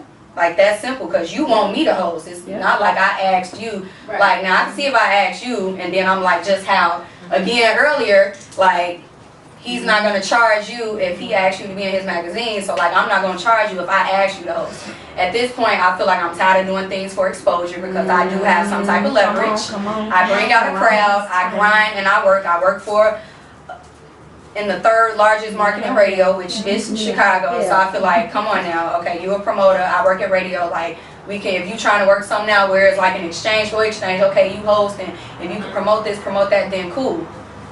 But no, I'm like, I get to the point where I'm like, okay, no, I'm not doing this for free. I need to start getting paid. I got bills, just like you got bills. I'm sure everybody in here got bills. So, you know, so it happens like that. As far as hosting, I know a lot of people think that I've been to parties to where, and I've had a group of people that I was doing some gigs for some promoters, and I was their host. They was, you know, I was coming out, I was hosting and everything, and it got to a point to where I'm like, okay, I was doing it for free. Cool. So then it got to a point to where they wanted to bring they was bringing one of my homies out. His name is Ford from Black Ink, from Chicago. So, you know, they call me at like how they say you call and ask how somebody is. They was like, have you worked with Ford before? How is he? I was like, oh, you know, that's my homie. We vibe well, we cool. They was like, how would you like to host with him? I'm like, oh yeah, let's do it. That's the homie. Let's host. So remind you, I wasn't getting paid, didn't ask them for nothing. So they was willing to spend all of this money to pay for, but of course to not pay me. But they come to find out the night of the party, they didn't even, they pulled me up to the side. They was like, we didn't even need Ford. Like this was packed out without him. But you wouldn't pay me, but you spent all this money on him, and now y'all mad. So when I had a conversation with them about starting to get paid, and again, I threw out $150 to $250, and then they were my homies, so I'm like, okay, you know, we could work together, you know. And I bought a lot of people to their parties. So had a conversation about them about getting paid. They eventually they just like wiped me out as being a host altogether, because I mentioned getting paid to them, and we were supposed to follow up. I started seeing flyers. They got this other girl with a big social media following than me, and that's who they have to host their events now. So I'm like, okay, it's cool. You like what you like, that's fine. The way I host things, people think that hosting is just hopping on the mic and just doing all like turning. No, like I actually, you know, when I get on, it's more than just standing in front of a crowd and getting on the mic. It's like vibing with the crowd. It's making them feel good. It's making them feel like it's a party. And that's what I do when I host. I don't like people just get on the mic just like, yeah, it's your girl MF and da turn up. We ain't like, no, like that's not really hosting. Like, okay, you may have a little, you know, turn up words here and there, but like it's really like vibing with them, like going in the crowd. Like I go in the crowd, take pictures, I network. Hey, how you doing? Like, are you having a good time? Like that's the type of host that I am. And I feel like that's how I would want to feel if I go to a party and somebody hosting versus somebody just sitting in a section and they getting paid just to make an appearance. That's not the type of, like, no. You know, like I really want to host. So when people reach out to me with certain gigs, I just overturn it, because I'm just like, okay, like I got bills to pay, y'all. I feel like I've done enough favors. Now if it's something as a friend, like how, again, it connects to what they were saying, like if maybe we could work something out. Like if you ain't really got my budget, maybe we could, you know, we could work something out. Maybe $150, the next time I come, okay, maybe something else, like, you know, we could probably do something like that. So segueing into, from hosting into loving who you are. So actually this is the new issue of True Star magazine. I don't know if you guys heard of True Star. Yes, I was featured in it. But I am actually, My son was a True Star. I'm actually featured. I'm featured in the last printed issue on page 39. They pretty much like tell my story. Another print publication. You want to try to get as many print publications as you can. So, Build your resume. pretty much, this was their last printed issue. Start like my own campaign. I wouldn't be like comfortable in my skin. I didn't used to be confident. Like things that I like when I was in school, we had people they wore all the name brand stuff. I was the opposite. I was coming to school, had on some Rainbow, whatever, had on K-Swiss. We all know the song I used to sing back then when we came to school wearing K-Swiss. That's fine. You know, I used to have Pumas on.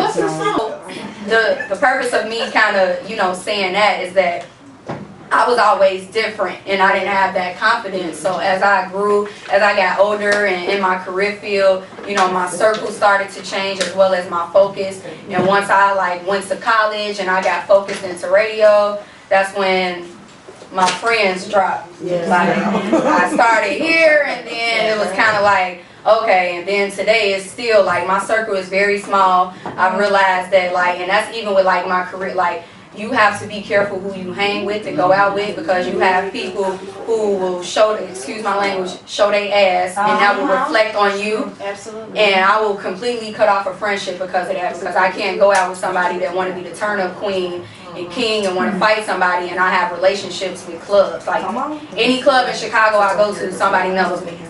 They know I work for Power Nights. They know what I do, so that will get back to them, and like it'll just be all types of bad. So I'm very cognizant of who I go out with.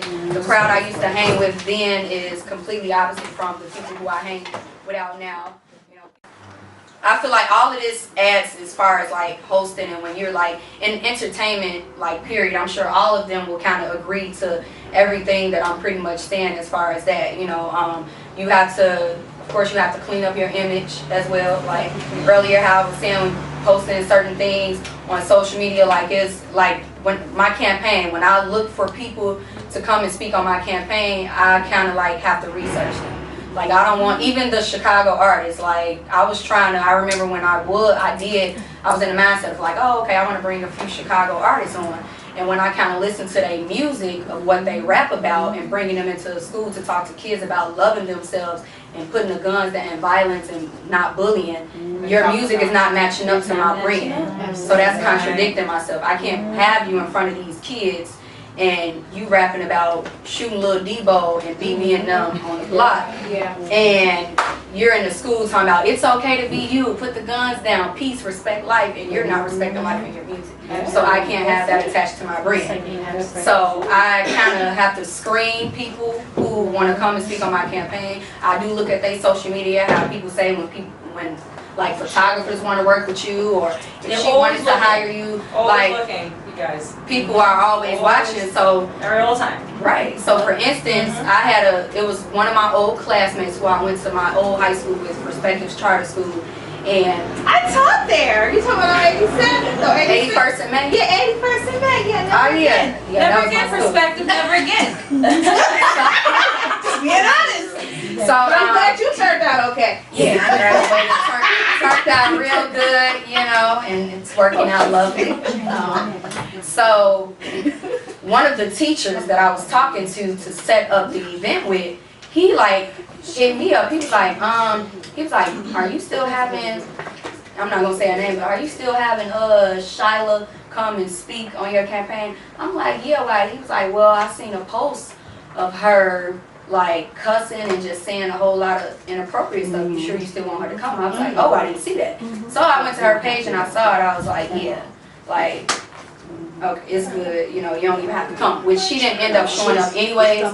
But that's the purpose of me saying like people are watching what you post. So again, when I look for people to speak on my campaign, I kind of like, I'm browsing a page, or if I see we got mutual friends and I know that person personally, I'm hitting up that person like, what do you know about this person? How are they with like, you know, speaking and stuff. And like, for instance, one of my work friends, Katrina, introduced me and her. And I was already kind of like, I already was aware of her because I would see them conversing back and forth on the status. So I'm like, oh, okay, I'm already familiar with who she is, what she do, and everything. So like, when it's something like that, you trust people's judgments when it's something like that. You know, because we have that type of relationship. So I'm like, oh, okay, it's somebody she referred to me. So like, you know, like we cool. You know, so yes, I take like with hosting and just like owning who you are. And then it starts with just, you know, like owning up to like if whatever problems or issue or confidence issues you have, it starts with owning it. Once you own your flaws and once you love yourself, can't nobody else tell you anything different. You're going to love yourself regardless. Like, can't nobody use your pain or throw your pain in your face as long as you're owning it. Yes. And you know that. So, and that's something that I learned to do. I didn't know how to do that. You know, so people could walk up to me, say whatever they wanted to say, like, oh, you got on this, but like, if you're confident, like confident is you see somebody next to you trying to get to the same level and you help that person. You don't knock them down. You bringing them up with you like, oh, okay, you doing radio? Girl, we gonna do radio together. You want to host? You can come and host with me. I got you. You want to know how to do this? I got you. So that's the type of, that's how we know that we're all confident, like owning it. And pretty much just like loving who you are. Like long as you like own everything that you do, like if you walk a certain way, own that walk. Let it be the meanest walk ever. Like, okay, I walk like this, so that walk may make you famous one day.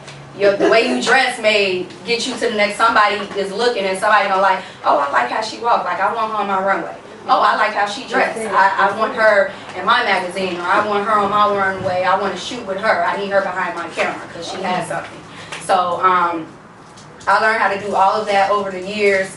Like I said, my backstory is in the magazine. I was very personal with them. I shared like, hey, I started off from being bullied in middle school to high school, you know, not having a good relationship with my grandma, to being verbally abused by her, to the point to where I had to walk out the house. I had to sleep in my car for a little while, had to go to my friends' cribs and sleep there.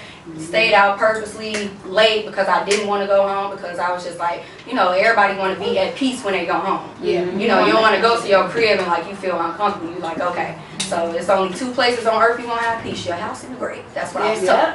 So you go in your house and you don't have peace, there's something wrong. True. So you know, it's either I gotta go or they gotta go. Somebody gotta go. But that's pretty much like my backstory and how I started just like owning, loving Aisha more, and just started reevaluating things, you know, loving even my scars. If I got some marks or a beauty mark or a birthmark, that's what makes me different. Like I'm not like the next person. I'm me because of this mark. Like you never know what will get you to the next level. So that's pretty much what I learned how to do, and I apply that to my everyday life. I apply it in media. We know that we are in a cutthroat industry. Radio is so cutthroat. Like I said, I'm still young and I'm still learning, so I have people like literally hating on me left or right every day, everywhere I go. I got people who don't want to help me get to the next level, or they see me as a threat and they throw shade on me.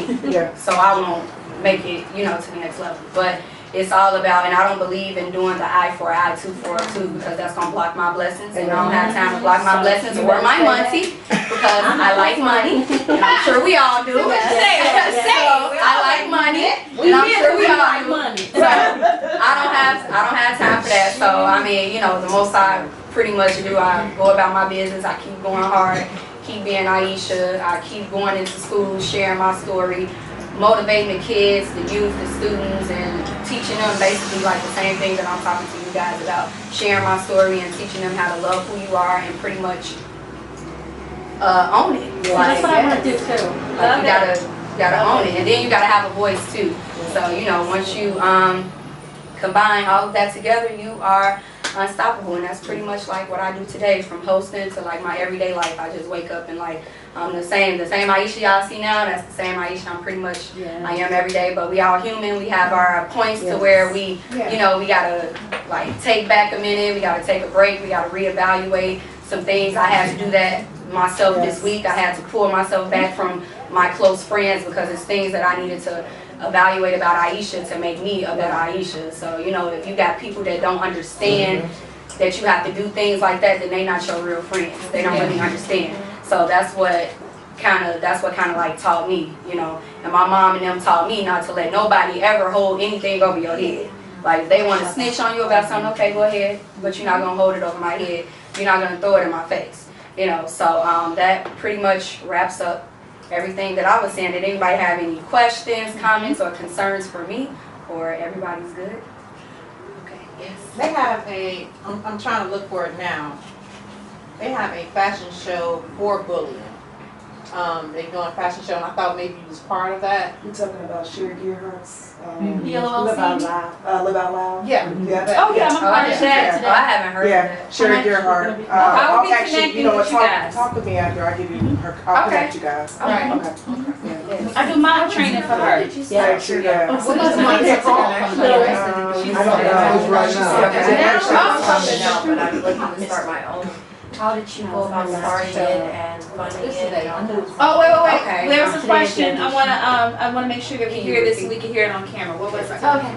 No, I asked how did you start your nonprofit? Because I actually work for a nonprofit and looking to venture out to do that because I do want to go back to the community, not just here in Chicago, but all over. I want to make it a global thing because that's one of the biggest things for me is having a platform to be able to do that. So pretty much like for me, it was like literally like a dream. I was just like, I woke up out of my sleep one day, like literally I was just in my room, and then I'm like, God, I want to do something to give back to my community and something where I'm sharing my story of being bullied with other people. How can I help other people?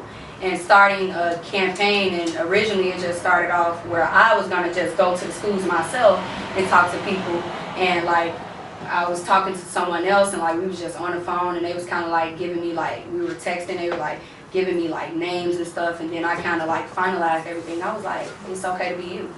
And then I emphasized the B, B-E-E. I love it. You know, because B is extended, it's okay to be you. So I extended that part for like a reason, on purpose.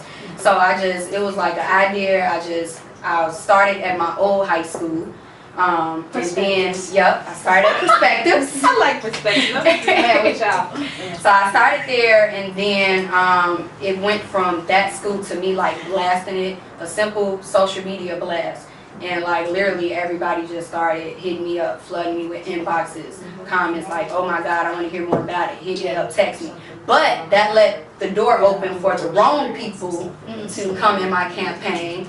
And the same people who was on it in the beginning, it kind of rotated to, you know, transition into different people, because sometimes people rock with your vision for their own personal reason, for their own gainage, you know. And it's something that I started, and I feel like being the CEO of my business, like I have to say so of like, okay, this ain't right, you know. So if your heart is not into what I'm doing, I don't need you a part of my vision, because when I wake up, I live, eat, breathe, and think this. And if you're not on the same level as me, then I can't allow you to like rock with my vision. So it just started off as like me, like just waking up one day and I was like, I'm gonna do an anti-bullying campaign. Boom, went to my old school, it happened. Then from there I went to another school, to another school, to another school, and it just kept going.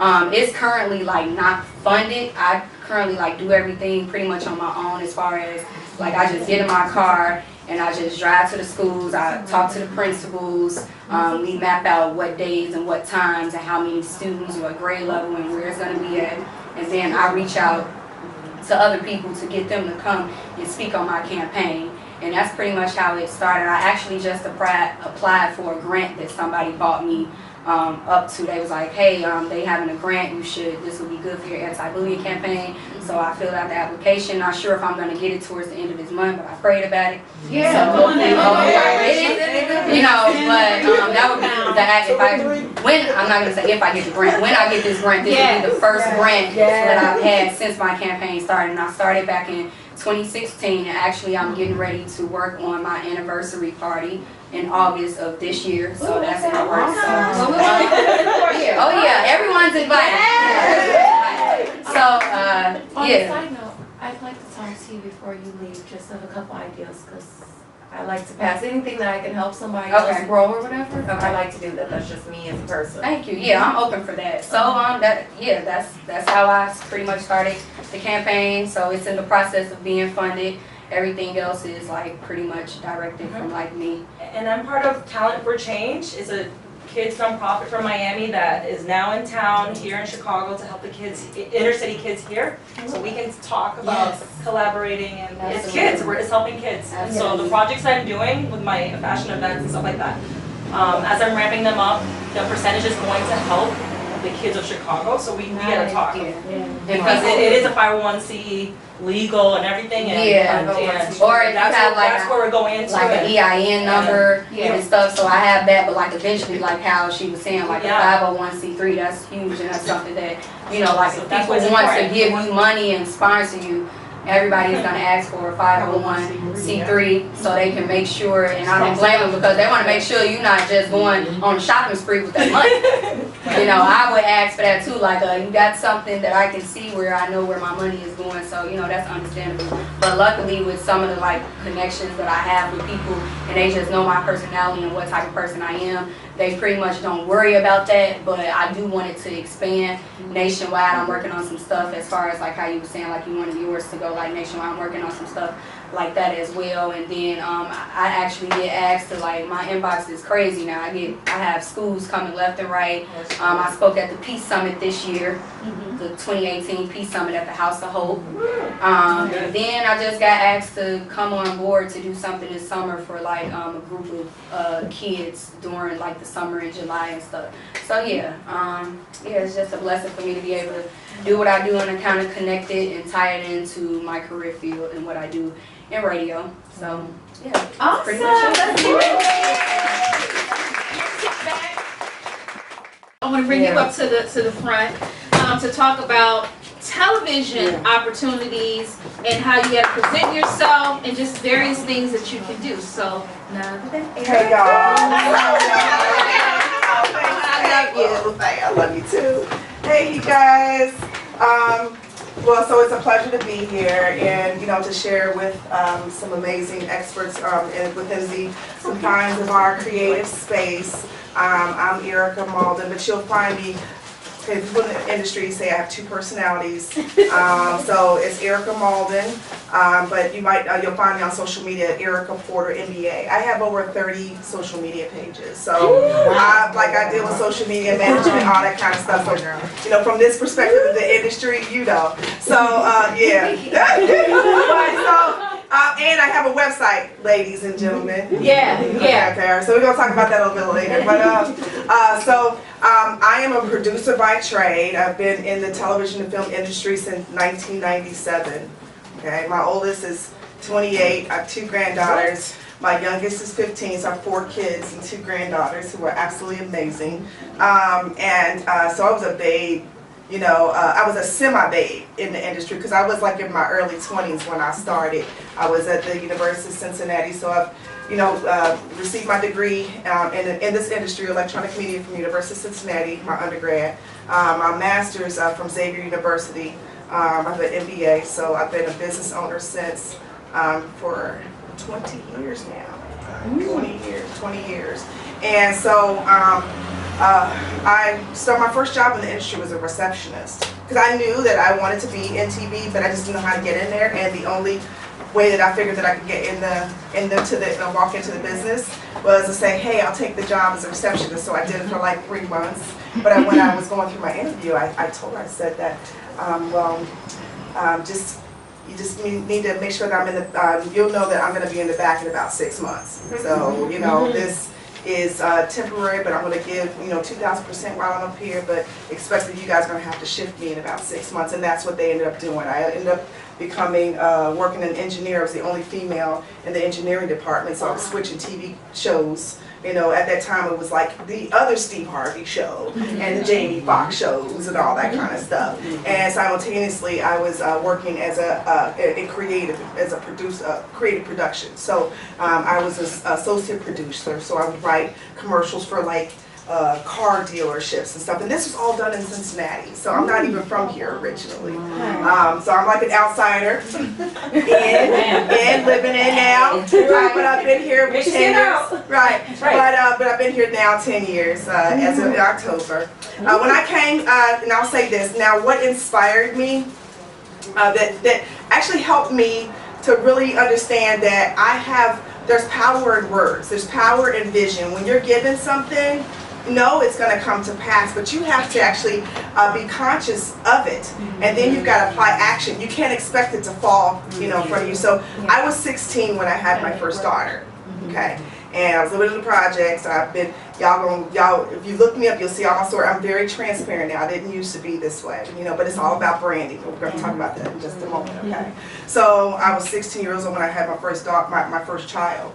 And I came from a home of drug addicts, bless you, alcoholism, domestic violence, you know, violence upon myself, you know, was molested, raped, all kinds of stuff. I mean, I went through a lot growing up. And now today, I'm motivated. I get hired across the country to speak at events talking about my story. So, but I went through a lot. And so when you are like in that dark place, you can't really see outside of that. And so you know that you've got these things that you know you're supposed to be doing, but it's a hard, you have a challenge getting to that, you know, because you can't get past that hurdle, right? So you have to hold on to these things that that you know are a part of who you are.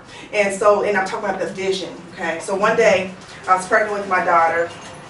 I was only maybe about 6 months at that time. I was very active still in high school. They put me on medical leave, so I was actually I had a tutor that was coming home. I was class officer from home, okay? Living in the projects. About to have a baby at 16. All this other stuff going on, right? And it was an episode of Oprah. That's when she had her Oprah show. 4 o'clock, came on 4 o'clock in Cincinnati. And she started talking about when you write, when you have a vision, you have to make it plain, right? So, you know things that you want the universe to give back to you. You need to put it out there, right? So that you can receive it, right? So I started writing a plan at like 16, like what the heck? What the hell was I going to, you know, like I really don't know too much farther than what I can see, you know, ahead of me, but my circumstances didn't allow me to see any of that, you know what I'm saying? So I wrote my first 7 goals, personally and professionally, and one of them was to own a production company. I wanted to do this. I was 16 years old. And it's so funny because years down the line, my goal list have gotten even more extensive. I mean, you know, and I'm doing them every year. You know, I do semi-annual too, okay? You know, I like to write things out, but one of the years when I first made it to Chicago, it was like the second year it was here in Chicago, I had on my list that I wanted to speak with Oprah. Now at that time, I had already done like a lot of like syndicated broadcasting related stuff, you know. I hadn't been in reality TV. I hadn't done any daytime talk shows, but I was like, I just want to talk to Oprah. I said I didn't want a job with Oprah, nothing, you know. 2009. 2009, I had just submitted to this was her last season, and Whitney Houston was going to be, you know, they were looking for Whitney Houston's biggest fans, and so I submitted something, and I had only been here 1 year, almost 1 year at that time. And so I get a phone call one day, and they're saying, hey, you know, this is Charvon from, that's her name. This is Charvon from OWN, and we were wanting to see if you would be interested. And I'm like, did you say? Wait, hold on. So I want to cut, yeah, because I was like, okay, wait, hold on. So I'm like getting that much closer to Oprah, like that much closer, because I knew when I moved here to Chicago that I was gonna get that much closer to Oprah. Right? I was gonna make it happen, right? Because I knew nobody. Like I came here, I had all this wealth of knowledge and experience and connections. Then I'm a networker. I love to talk. I would connect. I love to connect people and make the magic happen. If it ain't with me, it's with somebody else. You know, it's about connecting the dots, right? So I'm out here. I know all these people out in Cincinnati, but I knew nobody up in here. I met with Dwayne Hirsch. You know, they had the business spotlight networking, but I still really didn't really know any industry people at that time. So I was traveling back and forth a whole lot. So, long story short, they made a huge mistake when they scheduled me, and then said the producer said, well, whenever you want to come back, just give us some dates. Here's my cell phone number. Okay. So next thing I know, we're sitting in the audience, and I'm sitting directly in front of Oprah. And it was an episode with Wanda Sykes and her family, and Wanda Sykes' family was sitting right next to me. I'm sitting on the first row, and I'm like looking at Oprah. Like, I'm thinking like, didn't I write this down? And so I'm looking at her, and you know, the whole time, and I'm just like anxious. My mother-in-law, they're like, oh my God, I'm thinking about something being all cool, like, yeah, we up in here, and I got us up in here. We got VIP, they walking us through, and everybody's looking like, who are they? I said, they just made some mistakes. They just didn't know that they had made mistakes, you know, when they booked us. So, you know, they gave us a VIP treatment for real. So, if anybody has watched Oprah or been in the studio audience, you'll see she takes her shoes off, okay? You know, that's her wind down, right? She takes her shoes off, she starts talking to the audience members, right? Steve Harvey does it too, but he doesn't take his shoes off. Yeah, right. Okay. All right, they all do it. They just don't take their shoes off. But she takes her shoes off, you know. And so people were yelling, "I love you, Oprah. We can't believe we're here." You know, all these other things, you know. And you know, something said me say something. As I said, you know what? I said, can I say something, Oprah? I said, you inspired me when I was 16. Wow. And she was like, and I said, I'll put you on my goal list this year. And I'm sitting right here and talking to you. And she was like, you put me on your goal list this year and you made it? Yeah. She said, you know, it takes people years, years to get in here and they don't have a conversation with me. And I'm looking at everybody's laughing and everything, having a really good time, right? And I said, but I said, I was watching the episode and I told her, I went back to when I was 16 and I told her what my circumstance was at that moment. And she looked at me and she said, you know what? That's something I've been missing from my life. I stopped doing it maybe about 10 years ago. And she said, this conversation, this moment right here is inspiring me, re-inspiring me to get back to writing. So I said, I've coined what I've lived my life. You write it, you receive it, you believe it, it's yours. And that's why you're here today. Okay, because you all, this room is full of gifts, full of talents, full of creative, innovative people, right? I'm just a producer, okay? I love TV, I love film, okay? But I love TV, right? And I own these two companies, you know.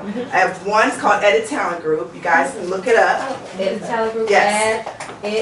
Edit, EDIT. add her. And it's a media production staffing agency. So what I do after like all my years of, I was, you know, like it so happened that like as I'm growing, you know, I'm getting all this knowledge. I had these wonderful mentors, you know, that wasn't from my family because my family wouldn't support me. I know some of y'all know what I'm talking about, right? Okay, we're gonna keep it real because when we get to this space, this is the kind of things we have to deal with, right? I'm gonna keep it real always. Okay, all right. So they, you know, they didn't want to support me, but I had people that wasn't in my blood that wanted to support me. That saw that I had visions. They saw that I had these gifts, and they just wanted to encourage me and push me to do what I needed to do for myself and for my family, because that's all I can think about, you know. And so. You know, after so long, you know, like me, you know, having, you know, so Edit Talent Group is crew TV shows, so TV shows, corporate productions. So I crew like Empire, Chicago Fire, Chicago PD, Transformers movies, TV shows. We just did Miss Otis Regrets, so I send them folks.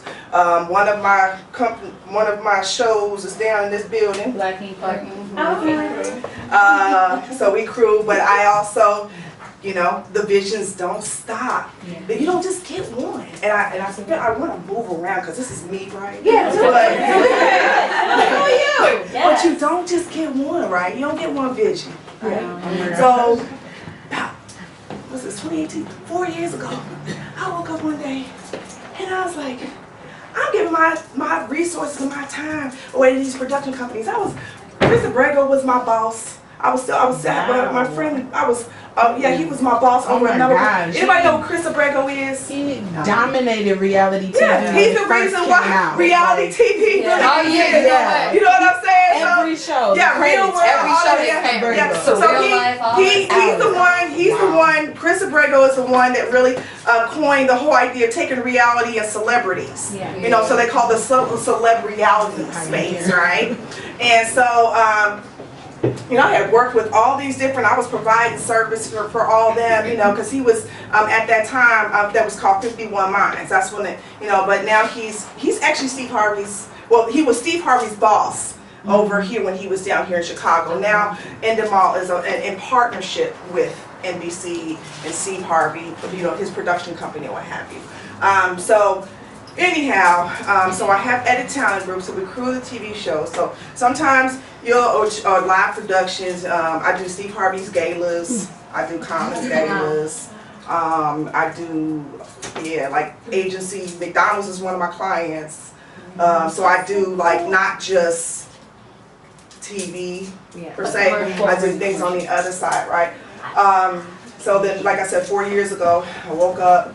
And, you know, I was already given all this money and this time, you know, they kind of double back on me, you know, as a producer, you know, hey, you know all these people, you done got to Chicago and you know, I mean, all these people come to you and da-da-da-da, because at this point, I was, you know, I went from knowing nobody here to like when I go in events, like I got lines like wrapped around the corner, stopping just at, you know, just to get some information and say, you know, they have some questions or whatever the situation is, and I am like always open and giving. And I'm like, honey, look, take all this, all I got, all this, you can have it all, okay? Because I want all of us to grow. It ain't just about me, you know what I'm saying? So, so I ended up starting, you know, they were hiring me already to develop stories. It's called development and distribution. So develop these reality TV shows, content, ideas, you know, bring talent in because they wrap reality shows around people, okay? Not just around the idea of, but around the people, right? And then, you know, helping them as far as the development and distribution process. I think at that time I was working with David Atunga, Jennifer. Right. Well, they never got married. We were working on a show, developing something for him at that time, and I said, you know what? I said, if they take another, you know, another moment of my time, because they were double backing on me, because this industry will take advantage of you. Like I said, I'm going to keep it real with you. They would try to take advantage of you, right? And you know, you're thinking about, oh, I just want to have a relationship, you know, I want to make sure my name get out there, all these other kids. But see, then what you do is you compromise who you are. Yeah. You compromise your brand, okay? So, so I'm working it, and so I started the company. It's called Chicks That Pitch. Yeah. So we actually help pitch original content, help to develop it, and help to distribute it. So I have went from very minimal relationships to relationships with nearly every production company and network, television network across the world. And it's truly been a blessing. I've got a business partner with Chicks That Pitch, you know. She said, are you sure you want to be a business owner? I said, we're best friends. I said, I know. Because that's another thing, you know, when you're working, you know, with people and developing with your friends, you gotta also be careful. You know what I'm saying? So, you know, let it be something that you see, because know that it's not going to be an easy relationship, okay? So we did the Chicks That Pitch. Chicks That Pitch, you know, not only do we help to pitch people's ideas, so people send ideas to us and say, oh, I got a reality TV show idea, or I have a reality TV show. Okay, well, what makes you a reality TV show? Okay? And so they submit their stuff over to us. We, you know, get their stuff in the database, and then we look at it and we say when shows reach out to us, then, you know, we can submit them over as candidates, what have you. So like on Black Ink Crew, they double back. They hire edit and they hire chicks, because I not just book the crew, some of the crew on there, but I also book the talent, you know. So that's people that might be sitting in the restaurants. That might be somebody that, like I did, there was a pastor last season when Donna and Ashley were going through their stuff last year, and she was trying to take it to church. King Drive. Yep, Dr. Leon finished. Yep, yeah, Alan Conley. at that time. Yep, Alan Conley. So that's my scene. Yep. I produced that whole story. You know, it brought the whole religious aspect in the Black Ink Crew. That was actually the first season where they were #1 in the reality space. You know, that also one of my good friends, Valerie Edehan, was the supervisor producer over that show. So, but yeah, very sweet, right? And so, you know, I knew when I was young what I wanted, you know, and I knew that it would happen, and I knew that if I wrote those things down and just put some action to it, they, you know, they would come into fruition, right? But one of the things that I denied myself of was understanding that I needed to identify myself as a brand. Okay? How do you get people to know who you are? How do you get people to acknowledge what you do? What makes you so freaking special, so different from everybody else? Because everybody up in here, we can all strut our stuff. Every last one of us. Every one of us. But what makes you so special? You know? And so it's kind of hard to get that message out there, okay, if you're not taking advantage of the free tools and the resources. And the free tools and resources start with this. The internet. Start with social media. You know what I'm saying? Taking advantage of those things. So you got to identify what your brand is, right, before you start saying, well, I just want to be on TV. Because the one thing that the networks are looking for, the production companies look for, you know, they're looking at your social media page. Yeah, they want to know if you're entertainment. That's why I can't agree with what she says, you know, because it works for what for that portion of the industry. But for this industry, if you're going to be in TV, if you're going to be on film, you need to be yourself. I have a whole segment, a whole section on our website for real people talent. They literally looking for people that are real, right? Shettima was a real people talent. Real people. You know, whatever it is about you that makes you so extra special, right?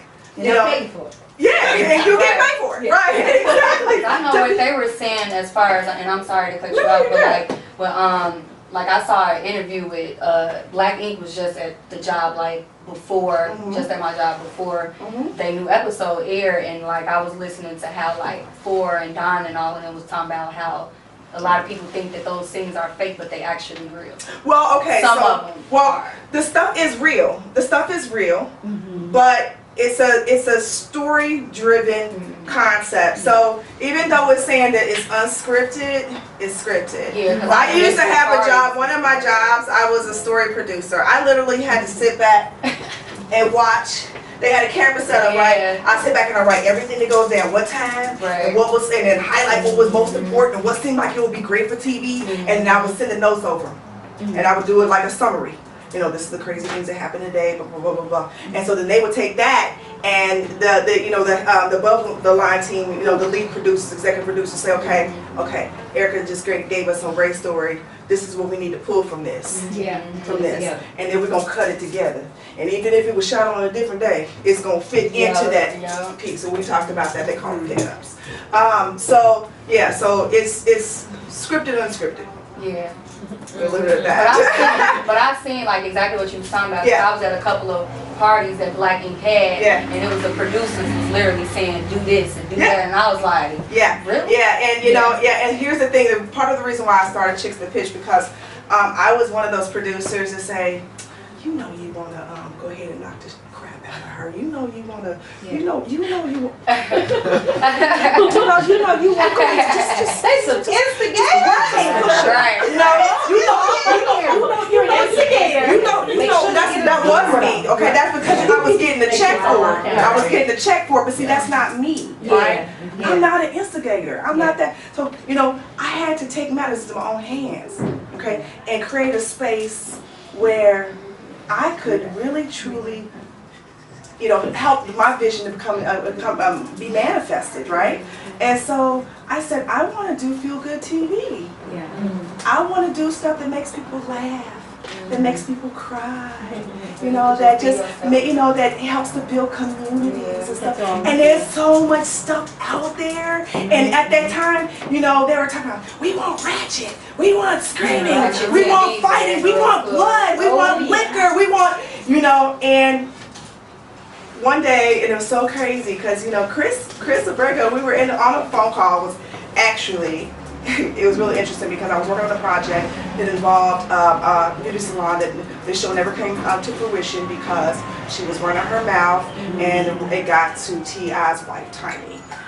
So when Tiny, I'm getting a phone call midnight, Tiny done got word that, you know, she done got about a TV show, is, you know, being developed, you know, another hair show, da da da da. Her and she kind of were working on a little hair show with the road trip thing, which only went one season. Right. And so, you know, they said, well, we're gonna pull our contract. This is when they were doing the Family Hustle. We're gonna pull our contract, make all these threats, what have you. So I'm on the phone and Chris, I'm sick of this shit. all this controversy, like all the time. He said, at some point, we've got to have some feel good stuff. Now, I had already, he didn't know, but I was already working on it. And so since then, you know, like I said, I've, you know, been able to help with talent, help to develop them. I got people that are the models, strippers, you know, hosts of restaurants, shoot professionals that have just retired or you know quit their their jobs after working 25, 30 years that are now like talent. And this market is overly saturated with opportunities, and it can be overwhelming though, right? Because sometimes you got people that don't want to tell the business. Okay. Then you got people, right? And then you got those that say, okay, well, we're gonna sign you up, but you're gonna have to change this, that, and this, and that, and that. Be who you are. Okay. If you want to be on TV, want to film, they first thing they ask, I said, well, I'll say, you know, well, I've got this amazing, you know, person and she's doing da da da da da da. And then okay, well, what's her Facebook page look like?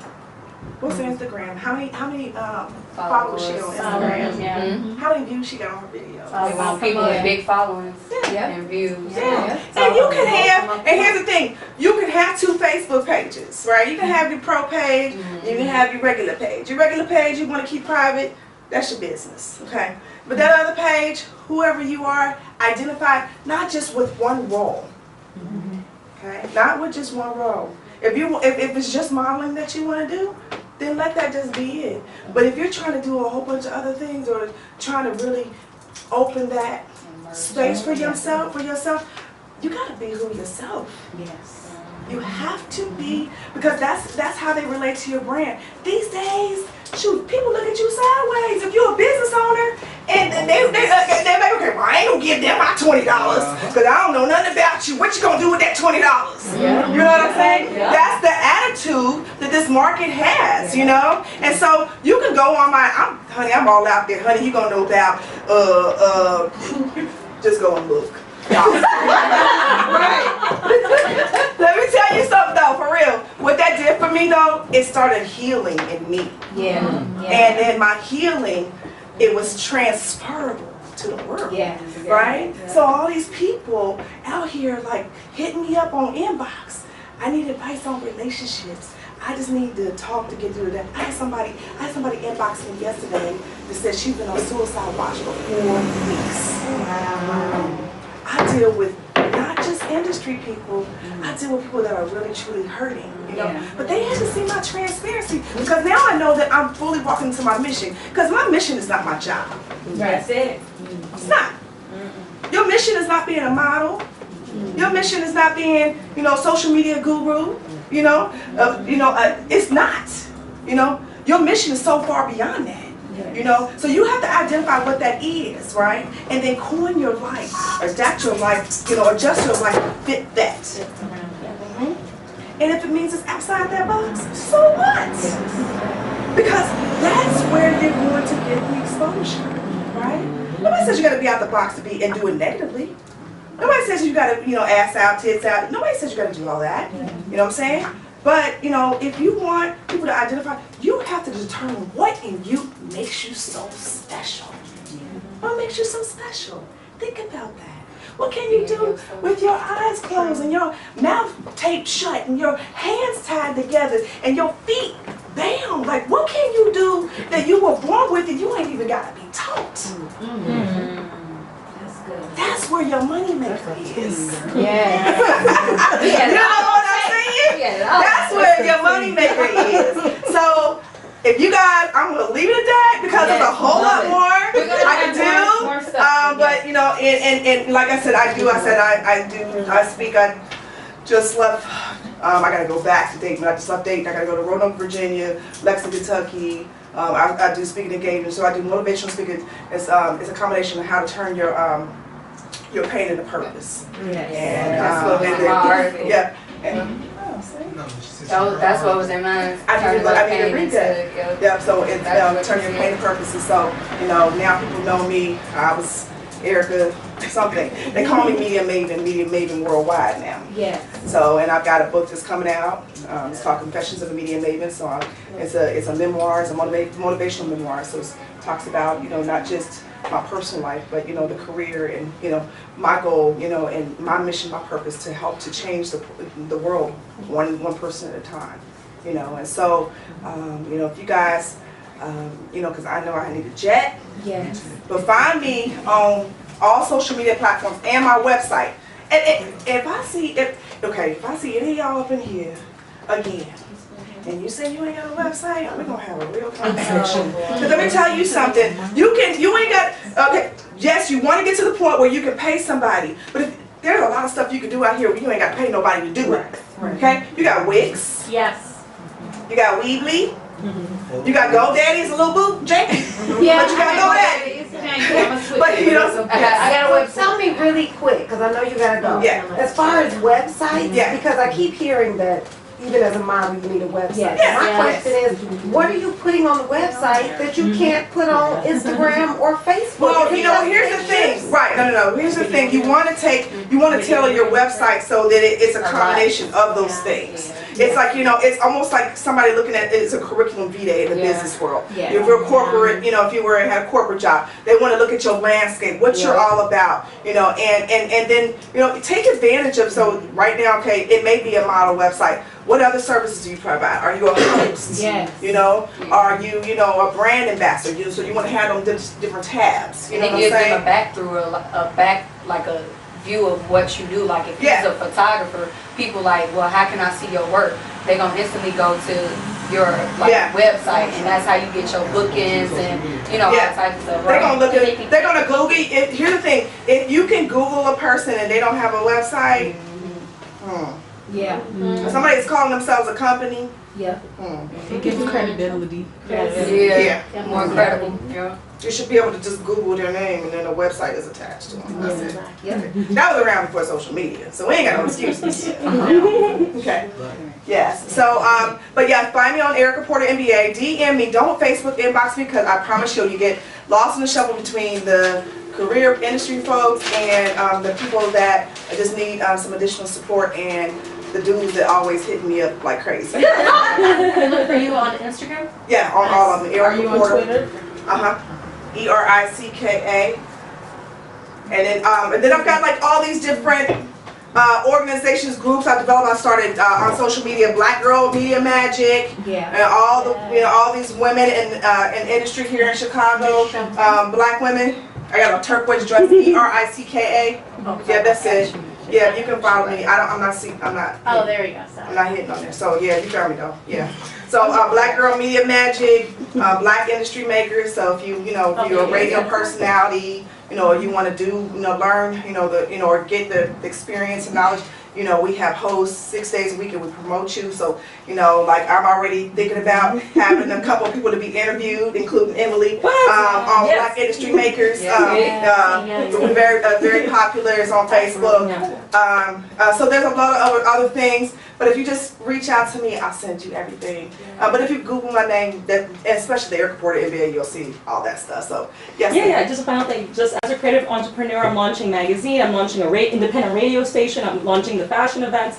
YouTube channel. Everything's connected. You are such an inspiration. I'm creating a voice for artists. And my branding is on the YouTube of being a blogger and sharing my story.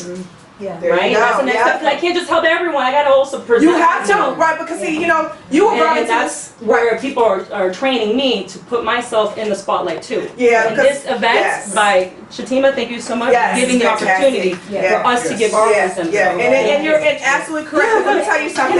I did real good hiding behind the scenes for a really long time, you know. And I had mentors like, you need to be a newscaster. I'll walk you into the TV station. I'll do this and I'll do that. And I'm like, oh no, I think I can be creative and be smart. Yeah. And keep that here, you know. Y'all do that, you know. And then, you know, but the minute that I decided, you know, minute that I was like obedient to the universe, because I said I can't have all these other things if people don't know who I am, they can't identify with me. You know what I'm saying? So then after that started happening, then I started like when I'm booking people on these shows. You know, Steve Harvey say, well, you know, can we since you're available, you know, you're already here, can you be a model on this segment? Yes, she's a model. I'm like, look, wow, are you crazy? So I'm doing Steve. I did Steve Harvey about 4 times, 5 times. Oprah's Life Class. Yeah. TLC, the recent one, new show, This Is Life Live. I found my sister. I had a long lost sister, found her last year before her father died. Oh, so that was a new TV show. Oh, so Yeah, it's a new TV show. With Devon Franklin. Yes, Devon Franklin. I've been on Empire. Wow. 4 times, and then I end up now considered in the industry, and I didn't even pursue it, but I'm a supporting artist, so I'm no longer background. So you know, when they hire me, my checks are a little higher. Yeah. That's good. Okay, so I mean, you know, because it's all fun and then we can explore all we want and do what we want to do and all this kind of. But you know, if you're not getting checks, it's a hobby. Yeah. Okay. All right. So all right. So I love y'all. Thank you.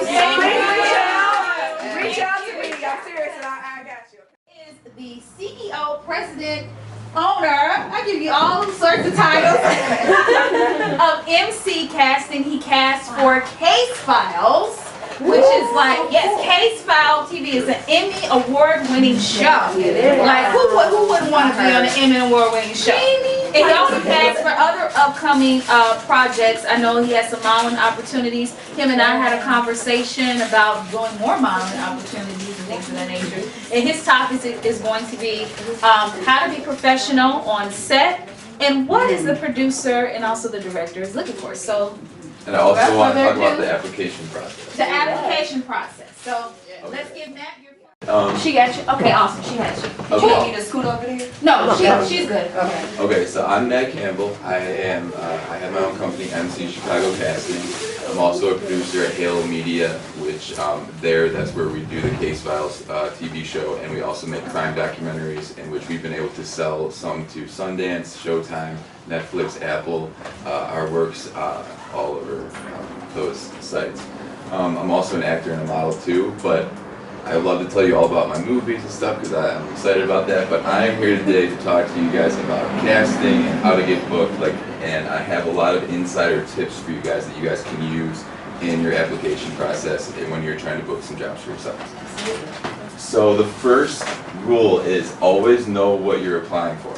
It's just like if you're an accountant and you want to go apply at John Hancock, you want to research that company. When you go into the job, you want to know a little bit about them. So I've had it before where, you know, I put a casting call up for the Case Files TV show and somebody was like, well, I don't even know what I'm walking into. And I said, well, girl, it's on the post.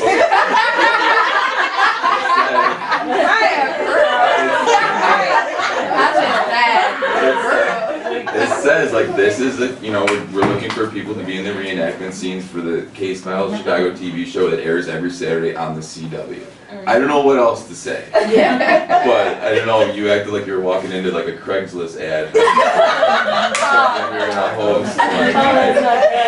So I'm like, you know, so always know what you're applying for.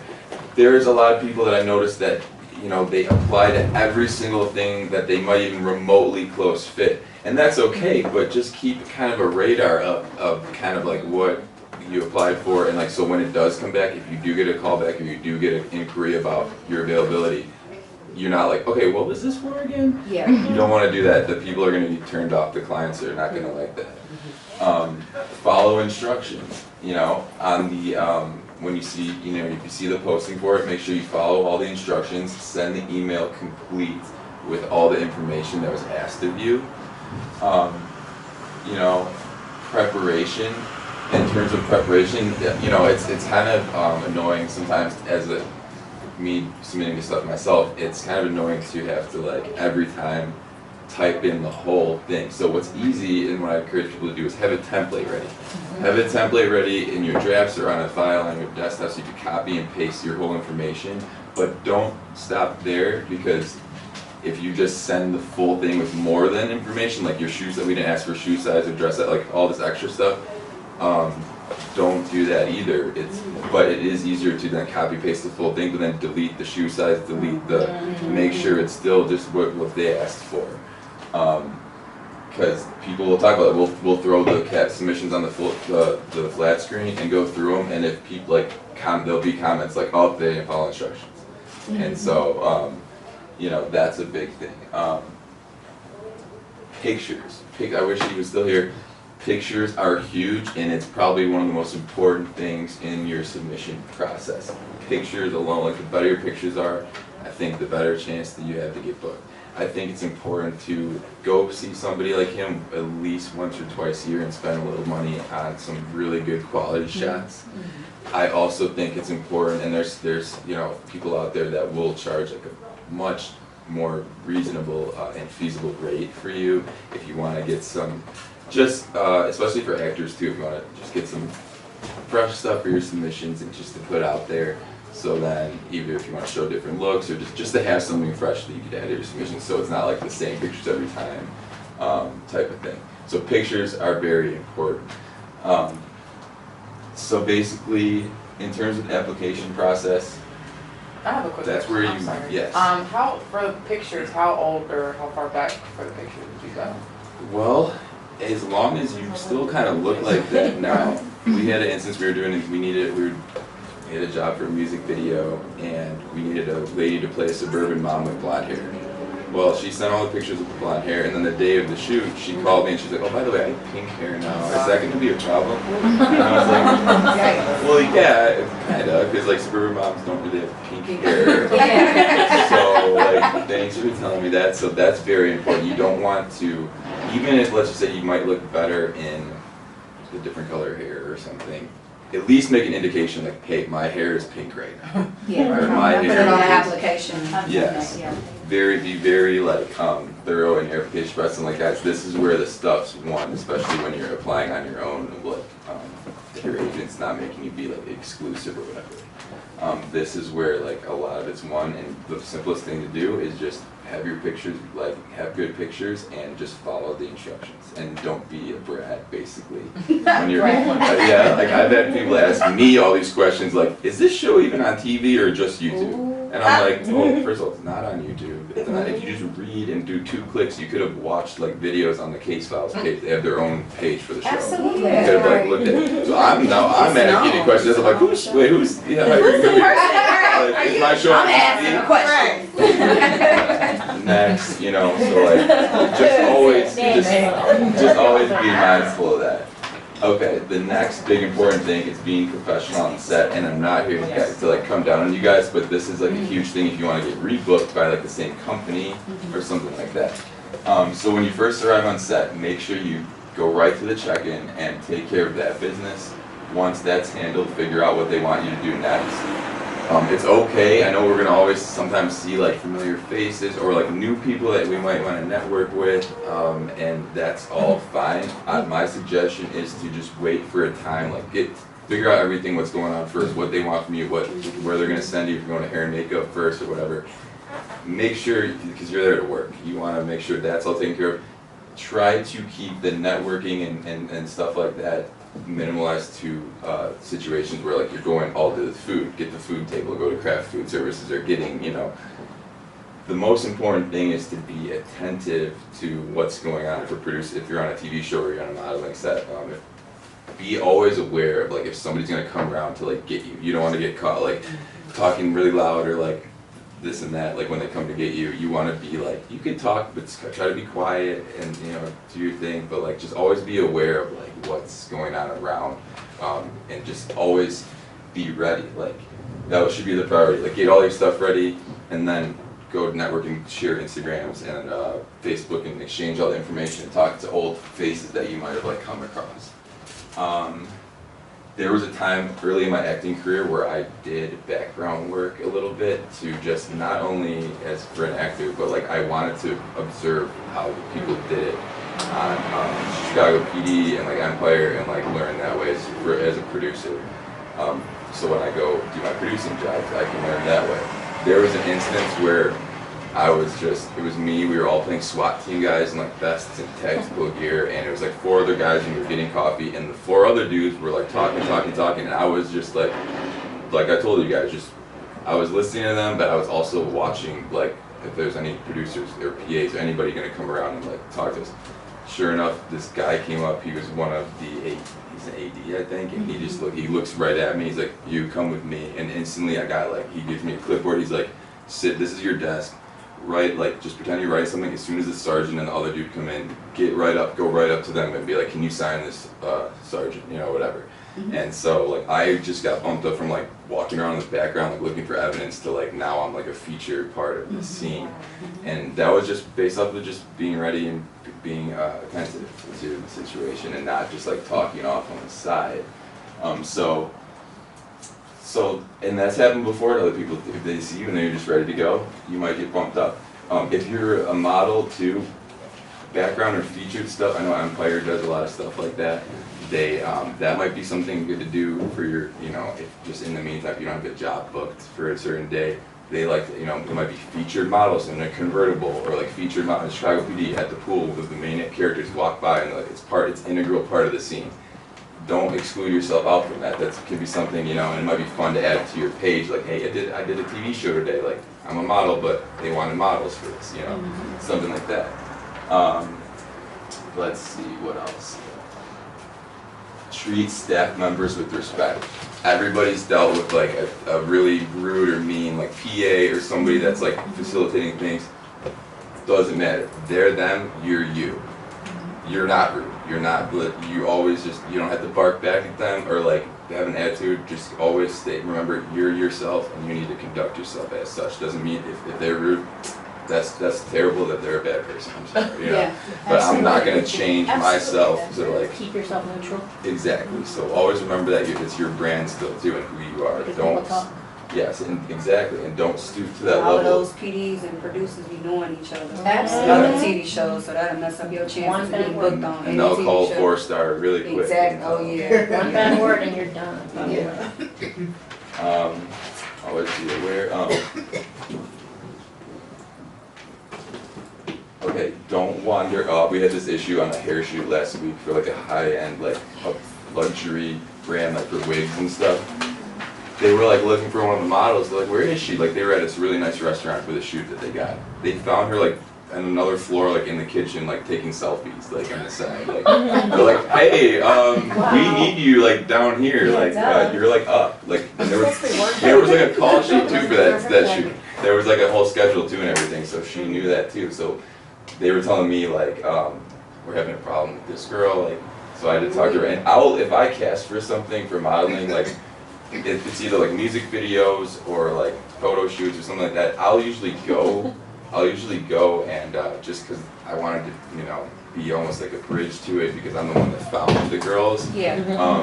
And so for instances like that, but also there was times where like I got these girls from a music video. They wanted the girls to be, they wanted one girl to dress up as an office secretary, so like twerking around and stuff. I said, hold on a second. Not every music video has to be twerking about. Like I go, there's a way you can make. I don't want her to be twerking in this thing. I'm like, you can do things like she comes up with a stack of papers. Like you can make it sophisticated, classy, and it's still sexy. You don't have to. Not everything has to revert back to twerking. Good job. So I'll protect my model. You preserve her self-respect. Exactly. The director was shocked, but then after it was done, he's like, dude, you were right, and this is actually better than if she was just twerking on the desk. I'm like, yeah. outfit she got on, that don't even match. Like, I'm gonna be twerking in a right. Yeah. What? Yeah. That don't make sense. So, Right. and that's the thing too, like, a lot of music videos, they're looking for a model type girl to be the main girl of the story. Like, a lot of them are cinematic stories, not all of them are like just dancing in a club or something, or like, and that's why I try to encourage too. So anywhere I can, I will try to promote that, like, classy is still sexy. Yes. It doesn't have to be like out of control like that. So, in this industry. Yeah. and so also every person you come across, just try to make a good impression, because you never know who's gonna refer you to somebody. You never know who's gonna ask somebody for good models. You never, and they'll refer your name. And casting directors too. Like, if somebody, I know if somebody brings me a job, I often first think like, well, who do I know? Who can I book before I even put the post up? You know, and I'll try to book people before I even put the casting call up. So if you did a great job for somebody, they'll remember that. And even some people that hired me, they're like, hey, if they were great, like, we'll get them again, you know? And so just always remember that. Just try to keep that and try to make a good impression on people that you come across.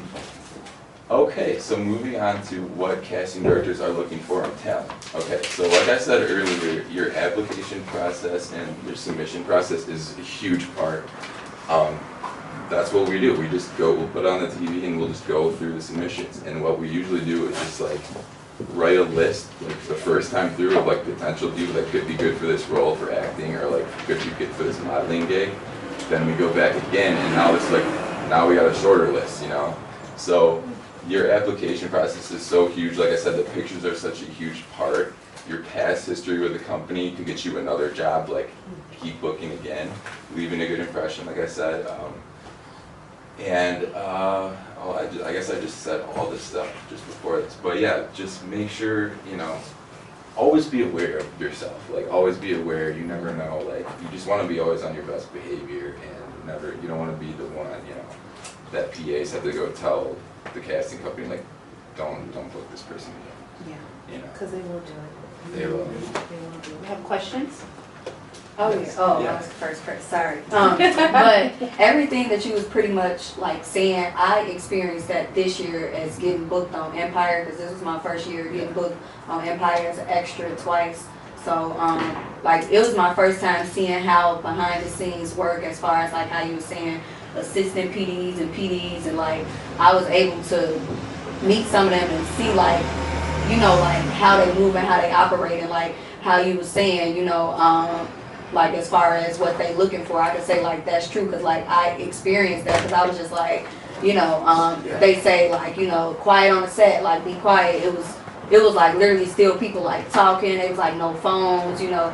Like they called somebody, like it was before my crowd, but like somebody had a phone and they leaked the production, one of the production scenes. Yeah, so. Empire has a lot of trouble with that. Yeah, so like, so they was like real strict on the phones. We had to lock up our phones. We could only check it in the phone area. We couldn't walk around in the break room with it or anything. Exactly. And then like another thing I had noticed, like I guess the guy, one of the PDs on the show was like looking for somebody, and like looking for somebody to play somewhere, and then they was like, ooh, pick me, and he was like, when you say pick me, I'm not gonna pick you. Right. So like, can you kind of explain why would they say something like that? Like if you tell them like they looking for something, they were like, oh, pick me, and then he was like, I want you to understand, like, as much as you say pick me, I'm not gonna pick you, I'm gonna pick somebody else. Two reasons.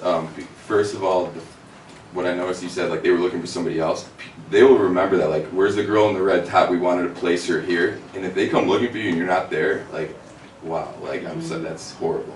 The second thing is if the pick me thing, why they won't pick you is because like people, they just get attacked by so many annoying people every day. Yeah, and so, and it's like desperation, like you don't want to be desperate.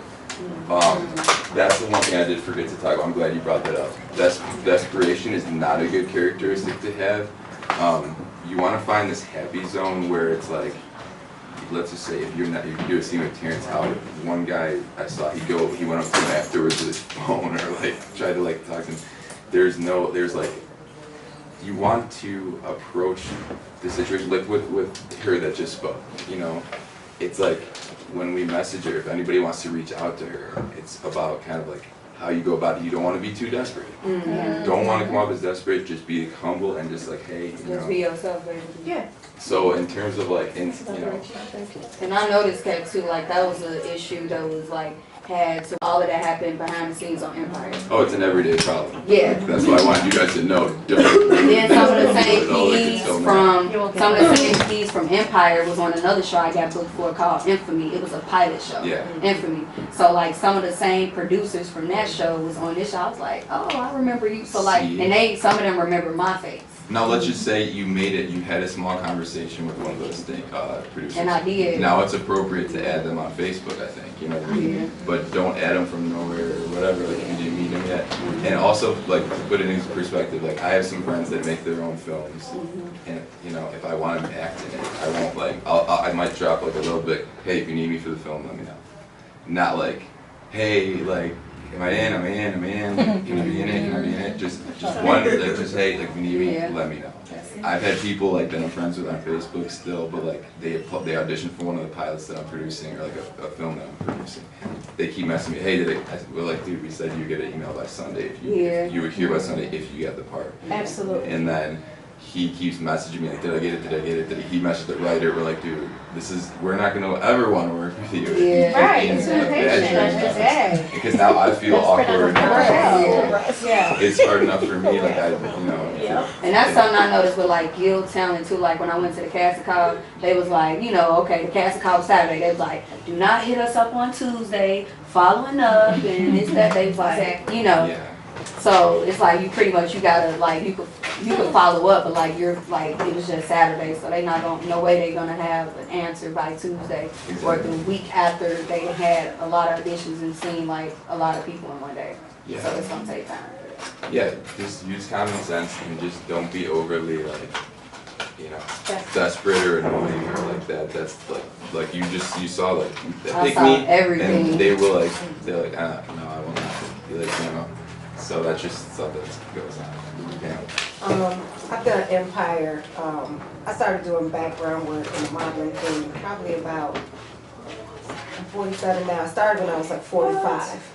So, so when I first started off doing a lot of background stuff, Empire, Chicago PD, Chicago Med, Chicago Justice, all those different shows, and you do see a lot of the same people, the same PDs, you know, you're working with a lot of the same people, and once you see them for a while, you kind of get to know them, and you don't do it in an irritating way, like Matt said, you don't want to inundate them, you know, be all on top of them, but they just will happen to see you, and you know, you speak to them, and you know, they'll get to know you after a while, and the whole background thing for me got, like I said, I was 45 at the time that I started.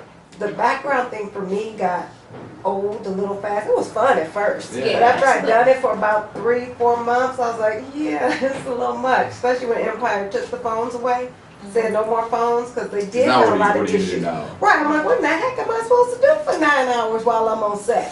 So I don't do background for Empire anymore. But because of the fact that I got to know a lot of the PDs and you know the people that work there, when they need a stand-in now, they call me for that. The stand-ins can keep their phones. And that's what can happen too. The stand-ins get more money too. I know, because I can keep my phone. Put it on your resume. Right, They're you gonna can know. stand-in work on your resume. You can't put background work on there, but the background work, a lot of people think, well, if I start doing background, then next thing you know, I could be a main character on the show. That might not happen, but you can build relationships and network, and you can become a stand-in, you can become a featured extra. So there are other things you can do from background if you're on set making a good impression and not trying to do too much. Exactly, and it sounds like you're doing it the right Pick-me way. people, they don't want to be bothered with them because like Shettima said, that's annoying. Who wants to be annoyed? And if you're there and you're working and you're doing a good job, they're gonna notice eventually. And like you said, they will hit you up with bigger things like stand-in, now you're Taraji stand-in. Right. I'm not Taraji I stand-in, know, I'm just but saying like, right. now all of a Right. sudden you're standing Yeah, in so for yeah, day and they're calling for different day players. I mean, I stood in for Nicole Ari Parker before. I look nothing like her. nothing. I'm taller than her, I got dreadlocks, I mean, we look nothing alike. Yeah. They just need a body though, and they need somebody that they know is gonna get there on time. You're gonna be where you're supposed to be, when you're supposed to be there, you're gonna pay attention, you know. Right. And that's just what they're looking for. And if you've shown them before that you're dependable, then they know we can use you for the part, even if you don't look anything. Right, though, they will notice and they will get called back for something better. And,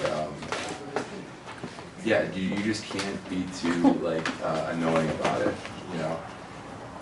That's what I was gonna say. I know it can get really exciting if it's the first time somebody like works on a TV set or a big modeling shoot and you're just really excited to be there. And this is something that you love doing, you wanna do it, well guess what? Like, if you wanna do it more, you gotta chill out and be cool. Like, just listen and like, do what they want you to do first, it's your job. And then you will be here more instead of just a few times. So don't get too excited.